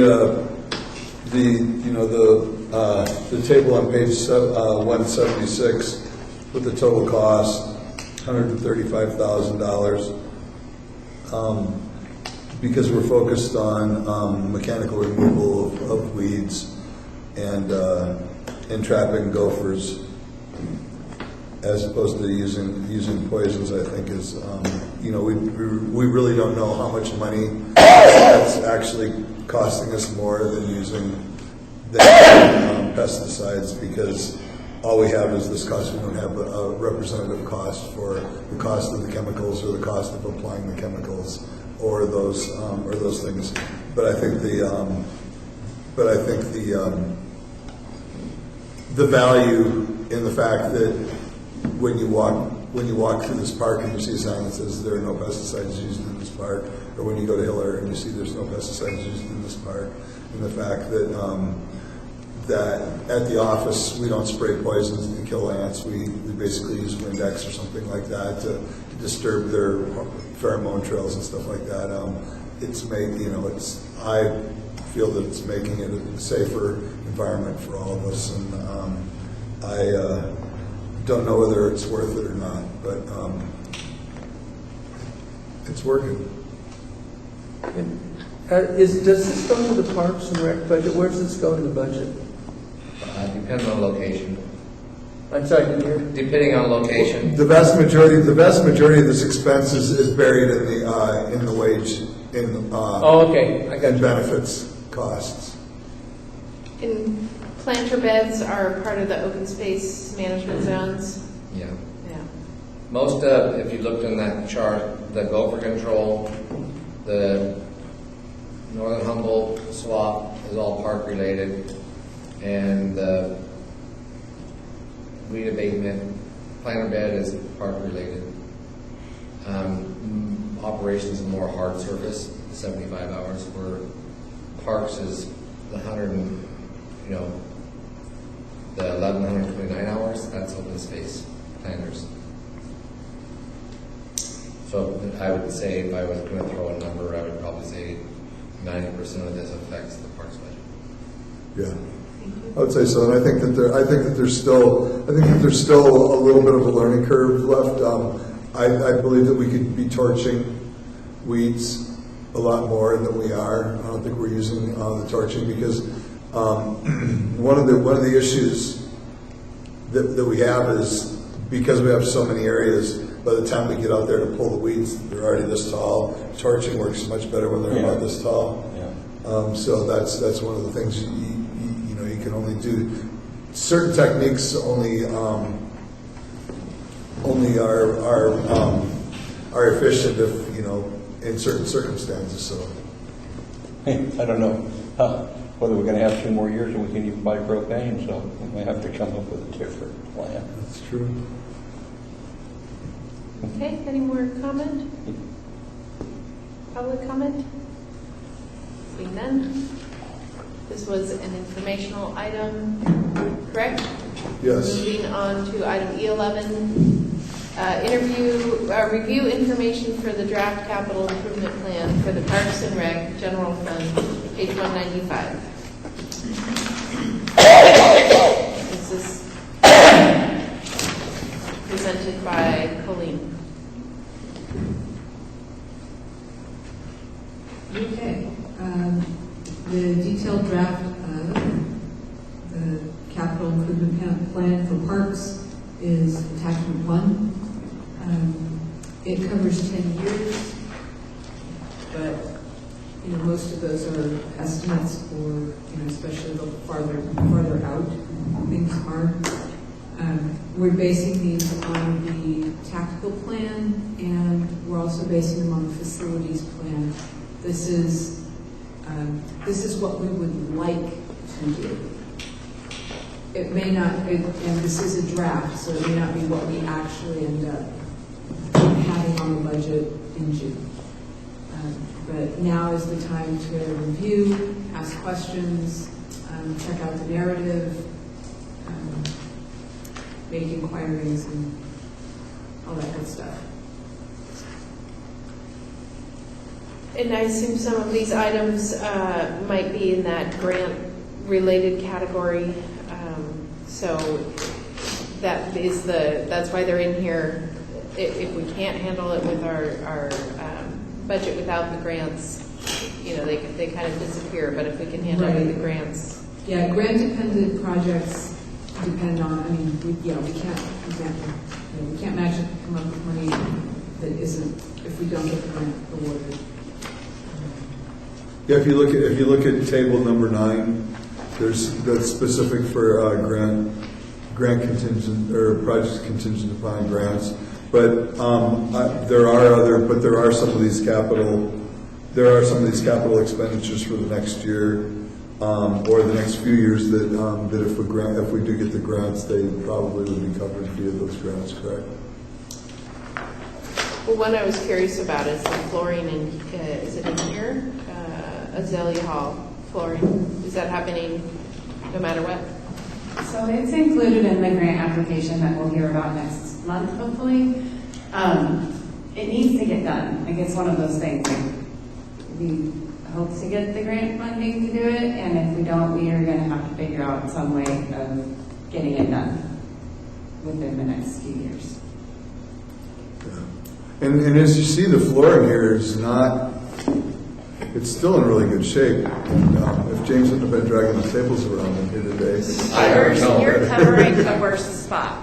But you can see that the expansion joints were when they poured the concrete here, they're bubbling, and that's the main issue in the way the tiles are wearing, where those are raised up is an issue. A lot of those here, we can't get this tile anywhere. So the guys really, if there's a raised tile, they're pulling it, scraping off all the glue, and trying to replace that tile back in because we don't have any replacement tiles Oh left. my gosh. So it's a lot of work. They're doing their best at fixing. You can see a lot more that don't turn out as great on the stage, but they're working with used materials to reset or reseat. Are there any questions, comments from the board? There's one line in here, staff is committed to greater use of the Quimby funds. Is there sort of a short explanation of what the intent there is? Go ahead. Okay. Quimby funds are collected for the developers, and they're held by the county. We technically have legal title to 70% of those. If we spend them within the legal parameters, the county will reimburse. But those parameters are very, very specific. The coastal, I think Hiller Sports Complex is the only thing that we can actually use coastal funds for. So there's two Quimby funds, one's coastal, one's inland. And the parameters for Quincy are not maintenance. They have to be capital acquisition or some kind of significant improvement. Feel free to jump in any time if I get this wrong. So generally, we can't use them for things like a new mower, but we can use things like new playground equipment, if that makes sense. So we have to, when we have those projects, then that's the first. Those become the first things we look at. They're the first. Do we have enough money to do that? Can we draw on the Quimby funds for it? If we can, great. If not, not so much. But in this case, we don't have. I don't think we have a lot of things where we can actually use them. So, capital, the floor would qualify for inland funds. My experience with the Quimby funds is it's not a growing fund. I mean, it grows a little bit, but as McKinley Mill gets built out, it has a finite, and so it's something we want to be really intentional about using, in my opinion. And if it comes down to it and having to use it for capital renovations, we can. I'm looking to save it for like a park. Like if somebody wants a playground at Washington, or where there's lack of recreation space, it would be better used there. But we might. I don't know. Can you explain to me what you meant by we use 70%, the county will backfill? What exactly does that mean? No, the county won't backfill. If the developer pays the county $100, Yes. $70 of that is legal for our use, and $30 of it is for the county. Is an administration fee from the county, or to the county. Wow. It's about $2,000 per unit. Yeah. Is okay. Well, yeah. Has there been any push from the county to try and waive that for low and moderate income housing? No, Good. Not from the county. The state's already. There's already legislation that they don't have to pay Quimby on low income housing anymore. So as much as we can, we need to resist that to keep the funding to parks. Right.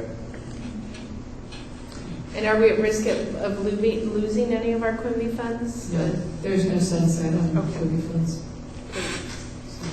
Any more question or comment on item E11? Public comment? Seeing none. Informational item, we'll move on to item E12, approve the bid proposal and award for Amoresco contract for the wastewater management facility microgrid project.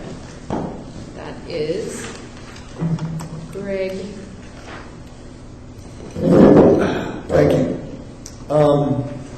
You all should have a packet in front of you that's the red line, the modifications. We're not going to we'll go through this page by page if you don't mind. Anyway. Oh, I thought line by line for the hour. So. And is this something that we can keep? Sure, absolutely. Yeah, you can look through that. So anyway, these are the modifications that were made. We laughingly talked about today, Russ and I, that when he did, so I didn't have this to put in your board packet. This is supposed to be in your board packet, but because it took Julia, it took Russ's assistant probably about 8 hours to go through this and get from the original what the contract looked like when the board approved it, through all the different changes to the actual what these changes are now, because of so many different red lines and so many iterations. But he said, you know what? He goes, there were a lot of changes made, but when you look at this as compared to when you see the red line changes on here, there's not that many changes on here. But if you would have seen all the changes that were made through this process, this whole thing would be it would be all lined through and all redone. So anyway, with that being said, let's see. The board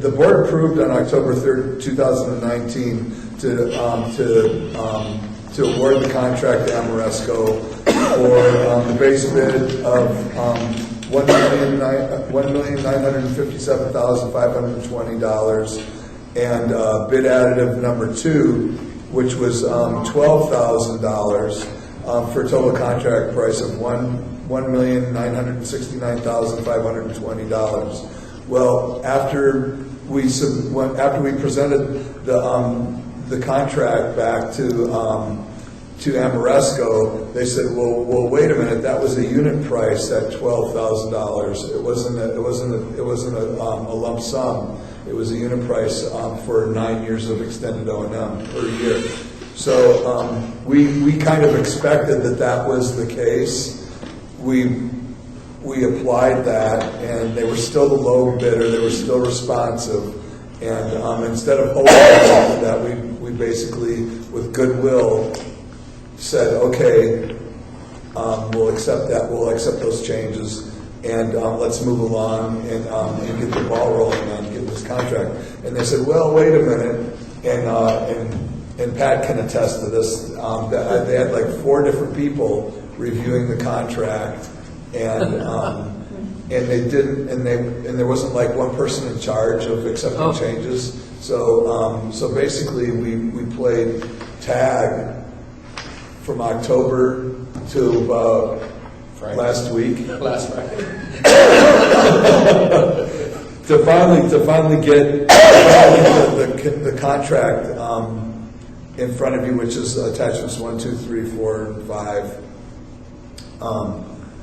for us to be able to sign this. So basically, in essence, there are some legal changes in here.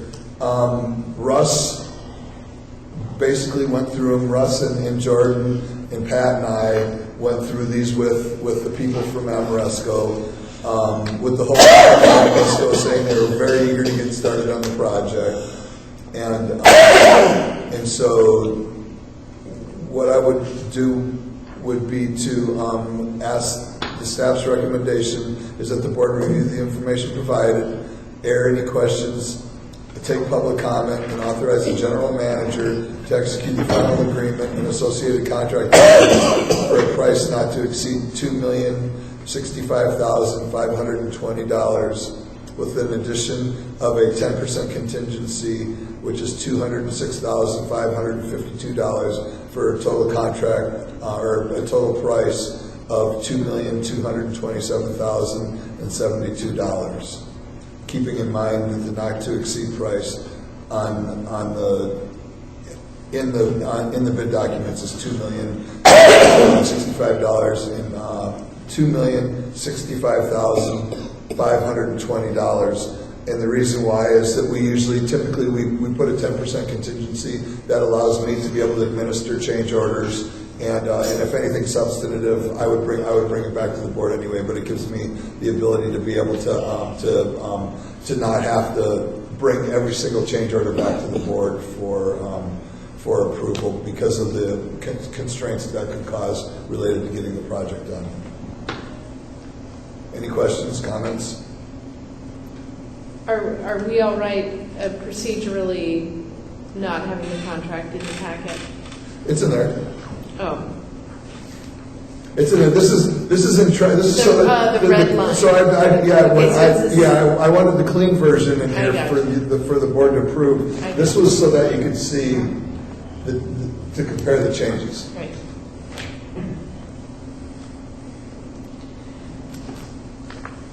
Comment? Well, if we don't, let's get the public comment, because I'm prepared to make a motion. I think I've waited 18 years for it, so. I'm sorry for my impatience. Given all the track changes and the versions you've gone through, it wouldn't be in here without your confidence in the proposal.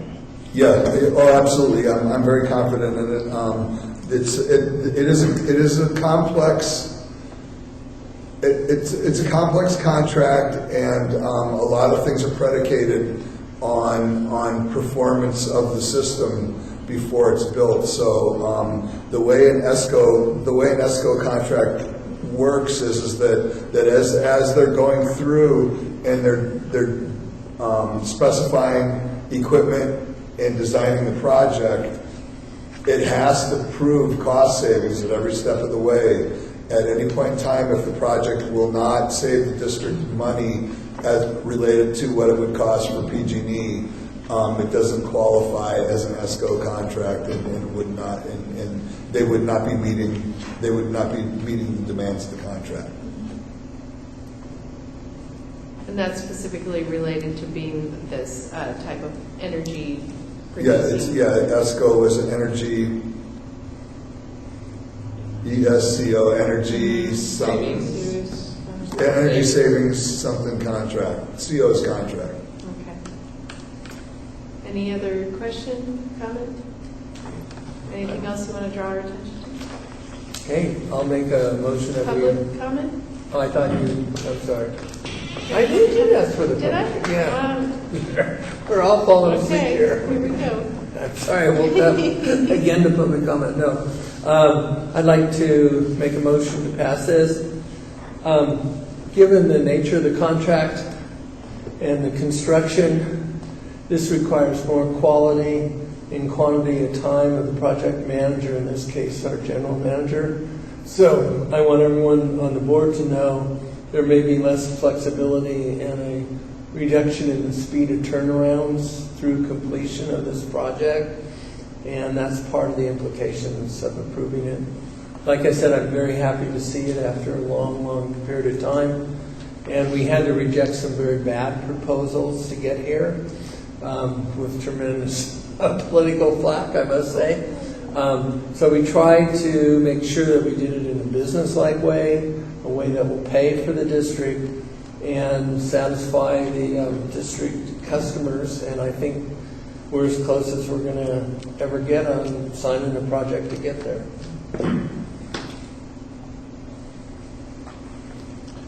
I agree completely. The hue and cry from the minority hoi polloi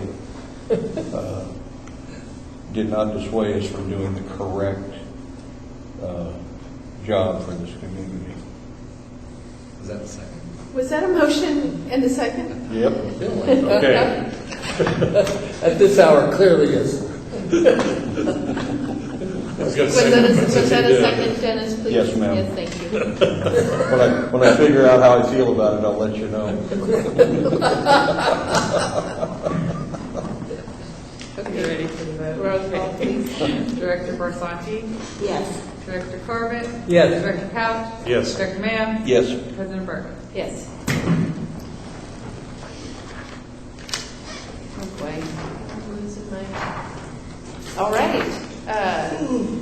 That was our last E item. We are now into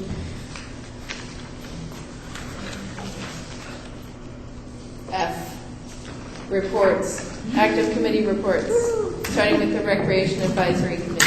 You passed, Mary. Well, we met.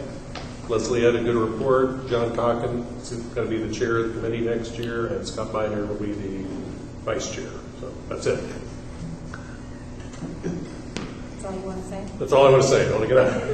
Thank you. Excellent report. Area Fund did not meet. Redwood Region REDAC, Mayo Barsanti. Yeah, we had a meeting and heard all about the job, all the different jobs, and who's working and not working, and none of it made a damn bit of sense. I just don't get how the workforce investment and the different things come up on all of these graphs these guys use, but we've got more employment and we're not better off, and we got more damn people not working. So I really don't understand at times what all of these things actually mean. Yeah. I've heard a similar, report. So that's my report. Okay. McKinleyville Senior Center. We had a meeting, and the most important thing we talked about was the AB5 independent contractor, because they hire a lot of teachers, And so we're getting that clarified. And let's see, they just talked about all the line dancing and the bingo and the food days and all that. So that it looks like my opinion is the new director's doing a really nice job of getting a lot more activities for seniors to do.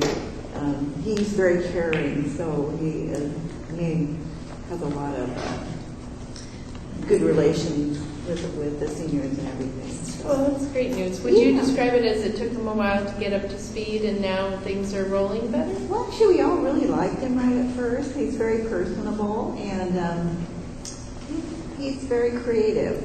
So he has lots of really good ideas. So, yeah, I would say he started out and he just kept going. He's very good at raising funds.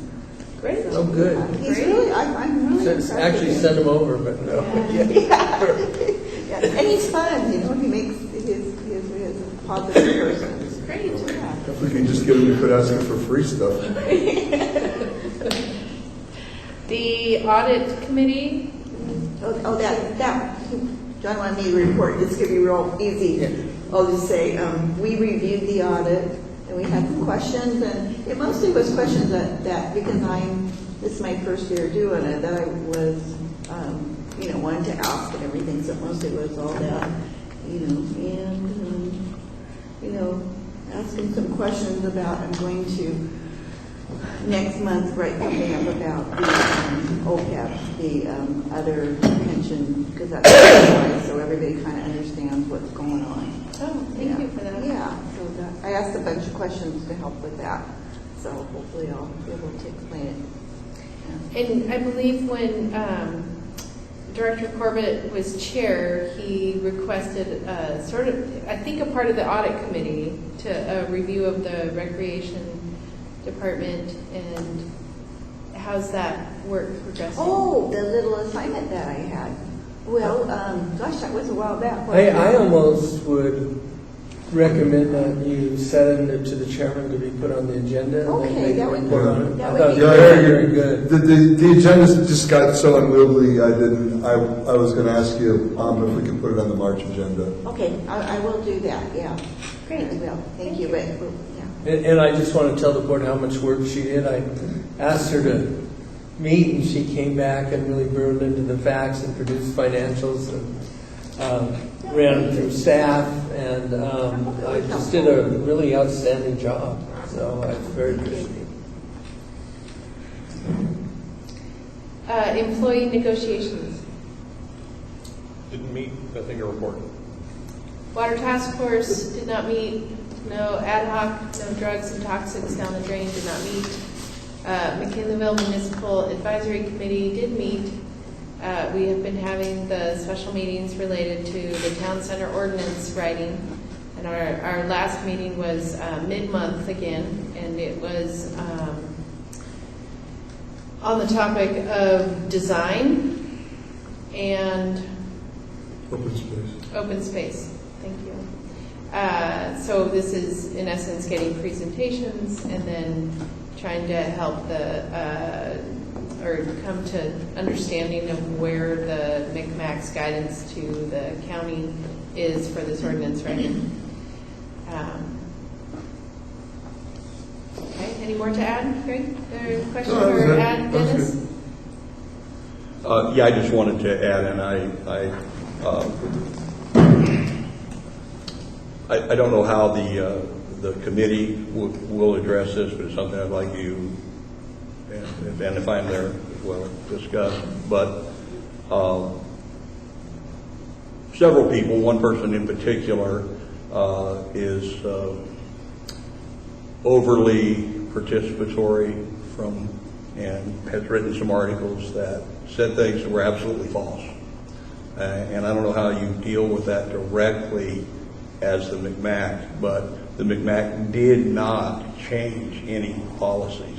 They did not definitely do things. And when somebody who is supposed to be participating in the process makes statements that appear to be fact, that are totally incorrect, it gives the community and I've had this discussion with many people in the community, well, blah, blah, blah, blah, blah, and I moved up. No. In fact, you made a decision to do a recommendation to the Planning Commission to discuss blah. Then later, when that decision that you did make starts getting altered away from the process, from our supervisor and other people, that's contrary to what a constitutional body should allow. So I just bring that up. It's untoward, and I'm fine with the freewheeling discussions and finding everybody to get to the place that everybody wants to get, but I totally object to the superseding the authority of that or that entity.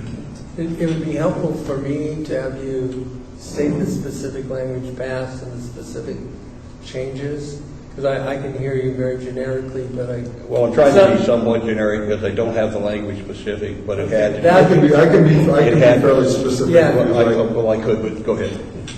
No, go ahead. There was a motion made to reopen the McKinleyville area plan. Changed from 1 to 3 parameter wetlands in the town center, and then close the McKinleyville area plan. Somehow, I've seen it proposed that that's not, and so anyway, that was the motion. There was a second to that, and it passed 7-1. And that was to go to the And that was to be the recommendation back to the Planning Commission related to things that were supposed to be in the ordinance. The last time I read the language related to that, it wasn't the ordinance that information was going to be put in the ordinance. It was not going to be put in the McKinleyville area plan, thereby setting a precedence that ordinances to the McKinleyville area plan would supersede the McKinleyville area plan, which is very. it has to be consistent with the plan. I guess. Well, the McKinleyville area plan is the master, right, and then everything is secondary to that. Okay, I understand the issue. Thank you. It's not over with yet. I didn't imagine it would be. And then it was reported in an article several places by a certain person that in fact this had been whatever interpretations, and I think it may not even have been. I think that wasn't even clearly stated that how wrong that was.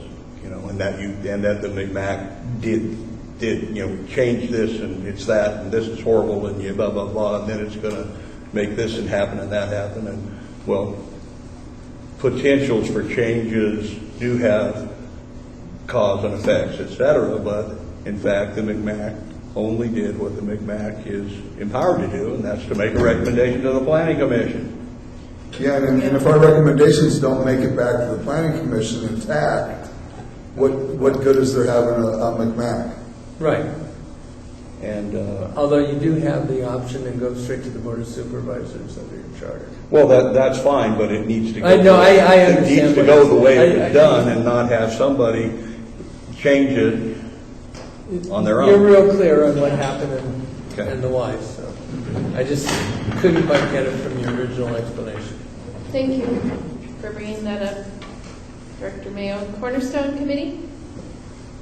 Well, Cornerstone Committee didn't meet, but there is fundraising activity planning the next Vines by the Sea, which is a good staff, and the ladies from Six Rivers do all that, so they've been working on it. Thank you. Groundwater sustainability. Did not meet. Did not meet. LAFCO. LAFCO, we met, kind of had what we did last year, what we're going to do this year kind of meeting. That's a Okay, So are you taking us over? on to F2, staff reports, support services department. The only thing I want to highlight on my staff report is the fact that the EG&E LED project loan was paid off in December. All right, So that's gone. hooray. Thank you. Operations department. Can I quantify? Can I quantify what that means? Yes, please.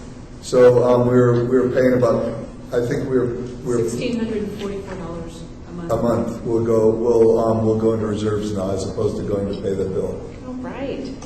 Go pay that note. Great. Operations department.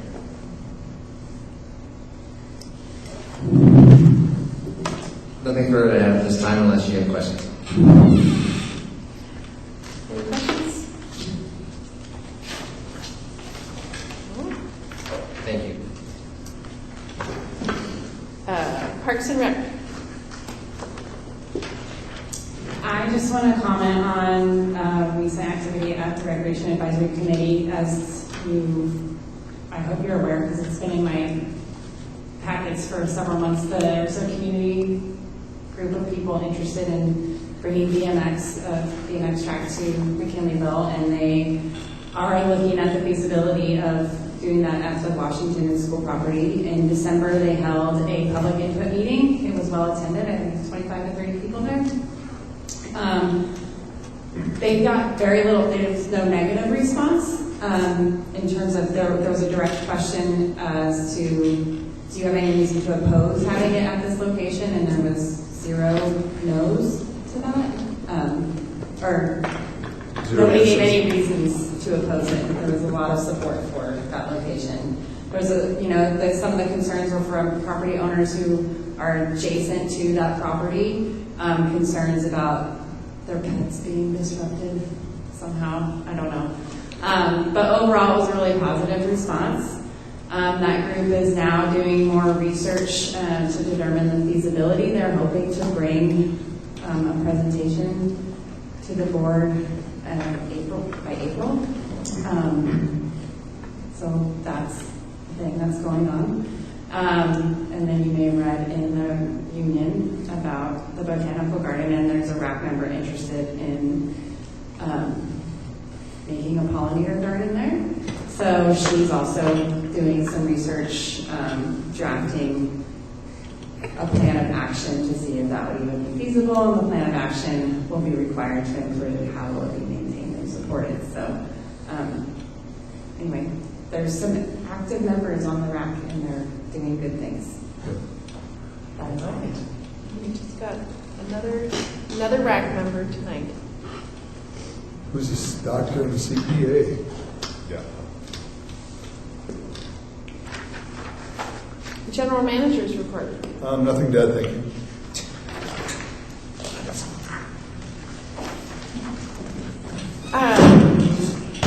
See how quick I was with that so that I couldn't change my mind. Oh, I have a couple. A credibility problem that's developed in this. So anyway, I would just like to notify the board that we got notice that we have funding for phase 1 of the sewer undercrossing project, which will replace all 3 of the sewer mains that go underneath Highway 101. So it's a 75%. It's a 75% grant funded project, 25% match. So and we budgeted doing the middle undercrossing. So basically, for what it was going to cost to do the middle undercrossing, we'll be able to do all 3 of them. Basically, opening up for being able to have parallel lines for either increasing the amount of sewer that we can flow into the freeway, or to replace aged sewer mains. I just want to thank management. This has probably relieved some of the greatest financial pressure on the district of anything in many years, and solved some long-range problems. and it's sort of like a miracle set of grants that, and so it's just a tremendous achievement. Yeah. I don't know what else to say except great job. Thank you, I would be remiss if I did not mention the fact that, that without GHD's help on these grants, we wouldn't be able to maneuver through the as efficiently as we did through the process and have such quality grant applications. Well, maybe at the right moment in time, we need to celebrate and also publicly celebrate their role. Because it's hard to explain how extraordinary this is. Yeah. Well, yeah, tell me about it. It's really extraordinary. Just the sheer volume of work that it's going to create for the district. And it's even more extraordinary after our solar project. Can I channel Grant Ramey for a minute? Because quite a few years ago, we put together something pretty cool like this for the district. Grant was going, well, we're patting ourselves on the back, by God, pretty good deal. In 30 years, we're going to have so much growing pains, our decisions are even going to be worse. So, 30 years from now, this is going to allow for a lot of growth. Just remember that. Oh, yeah. Down the line, guys. Yeah, it's one of those things. Well, I think we need to portray it. We need it for existing build out, and I would not advertise it as a growth project. It's quite sustainably driven. Well, that Helm Center thing actually happened. I'm just glad that Jack left before he said that. Anyway. Is that any questions or comments? General Manager's report? Don't mean that sound like I'm not happy. I am happy, but just Thank you. keep hearing Grant in my ear. President's report. So I think next meeting we will plan to have a resolution recognizing George Wheeler for his service. That was my intention. And could I remind everybody that we did that very nicely for Troy Fletcher when Troy passed, and could we please have someone, and Mary, I think you'd be the appropriate person to read that at whatever services are for George. Yeah. Would that be okay with the? We could actually, when we do that, I wonder if Jennifer would be willing to come. I'll try and. But also I'd like us to go to his. I understand that, but I'm talking about at the next meeting if Jennifer or whenever she wants to. Yeah. Let's leave it up to her. Yeah. And you'll leave in there some of his the passions that he brought to the board. Oh, absolutely. And his favorite saying, "Now that I stole the shovel, you're going to expect me to dig." I think "See in the Neighborhood" is one of my favorite.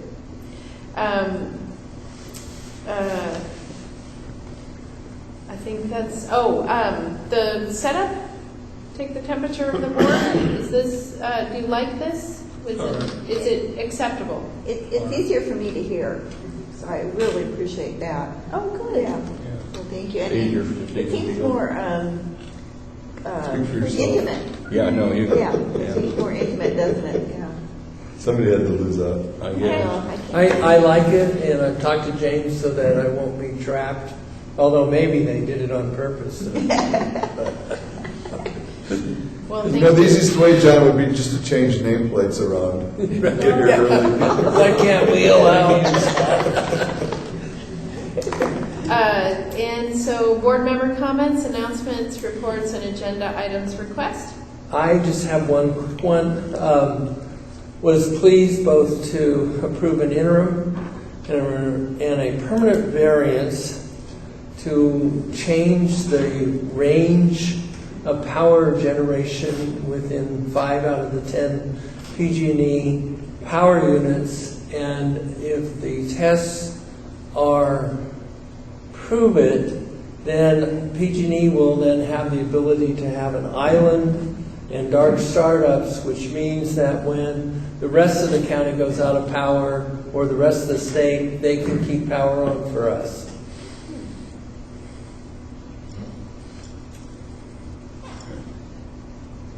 What was the start of that? I'm sorry, pardon? Is it approved? I sit on the North United Air Quality, Regional Air Quality Board. I'm on the variance board, and then we have held hearings, and we had granted an interim variance, and then earlier in the week, Monday, granted a permanent variance. So they can create emissions, that they're cleared to create emissions. They weren't allowed. For the period. Emissions were set up upon an efficient use of the generators by both the company and by the manufacturer. People did not know what emissions would happen if you ran it at like 40%. If you couldn't go, it gets very complex, but you couldn't go to the get off the big grid without being able to do that. So this allowed them to take tests based upon the interim. It looks like they're going to pass the test. Then they're going to the next level of tests, and they have the company coming over to that their machine won't be damaged by running it below the optimum level. And if that's true, then they have the capacity for an island operation or a dark startup. Okay. And so what that does, it gives them the flexibility to continue to provide power to Humboldt County when it's other counties that are the blackout is intended for. Because right now we're included in all the blackouts, so our power goes down. This would mean we'd only be included in blackouts for Humboldt County. And I can't even remember, but I'm not even sure any of them would have justified it. So, And that's only for the duration of the emergency. The use. Yes. But once you've opened that door, the door is wide open. So more local control over. It would provide that as an option. So, Mary, I've got two quick things. One, I was hoping that we could bring back for discussion later time whether we should have a discussion about whether we should have some Narcan on premises in case of emergency. And the other thing is just really quick, because John gave me the business about going places and not telling me what I was doing. This last week, I spent some very, very interesting time on the Federal Affairs Committee and Ag Committee together, and I met the new Associate General Manager of Westland's Water District. I've known the manager for a long time, but this is Shelley, I'm going to butcher her name, Ostrowski, and her office is in Washington, D.C. So when we're dealing with these water groups, especially like Westlands, they have their own lobbyists in D.C., and her and I are on a subcommittee together, and our task is, among other things, for me to help the folks here be supportive of their interests while she helps me hopefully bring Westlands into the concept that we're not wanting to give up no more Trinity water. So it's pretty interesting. So continue to work on those kinds of things for us, which is a little out of our wheelhouse, but not. So. Thank you. I'm going to adjourn this meeting. We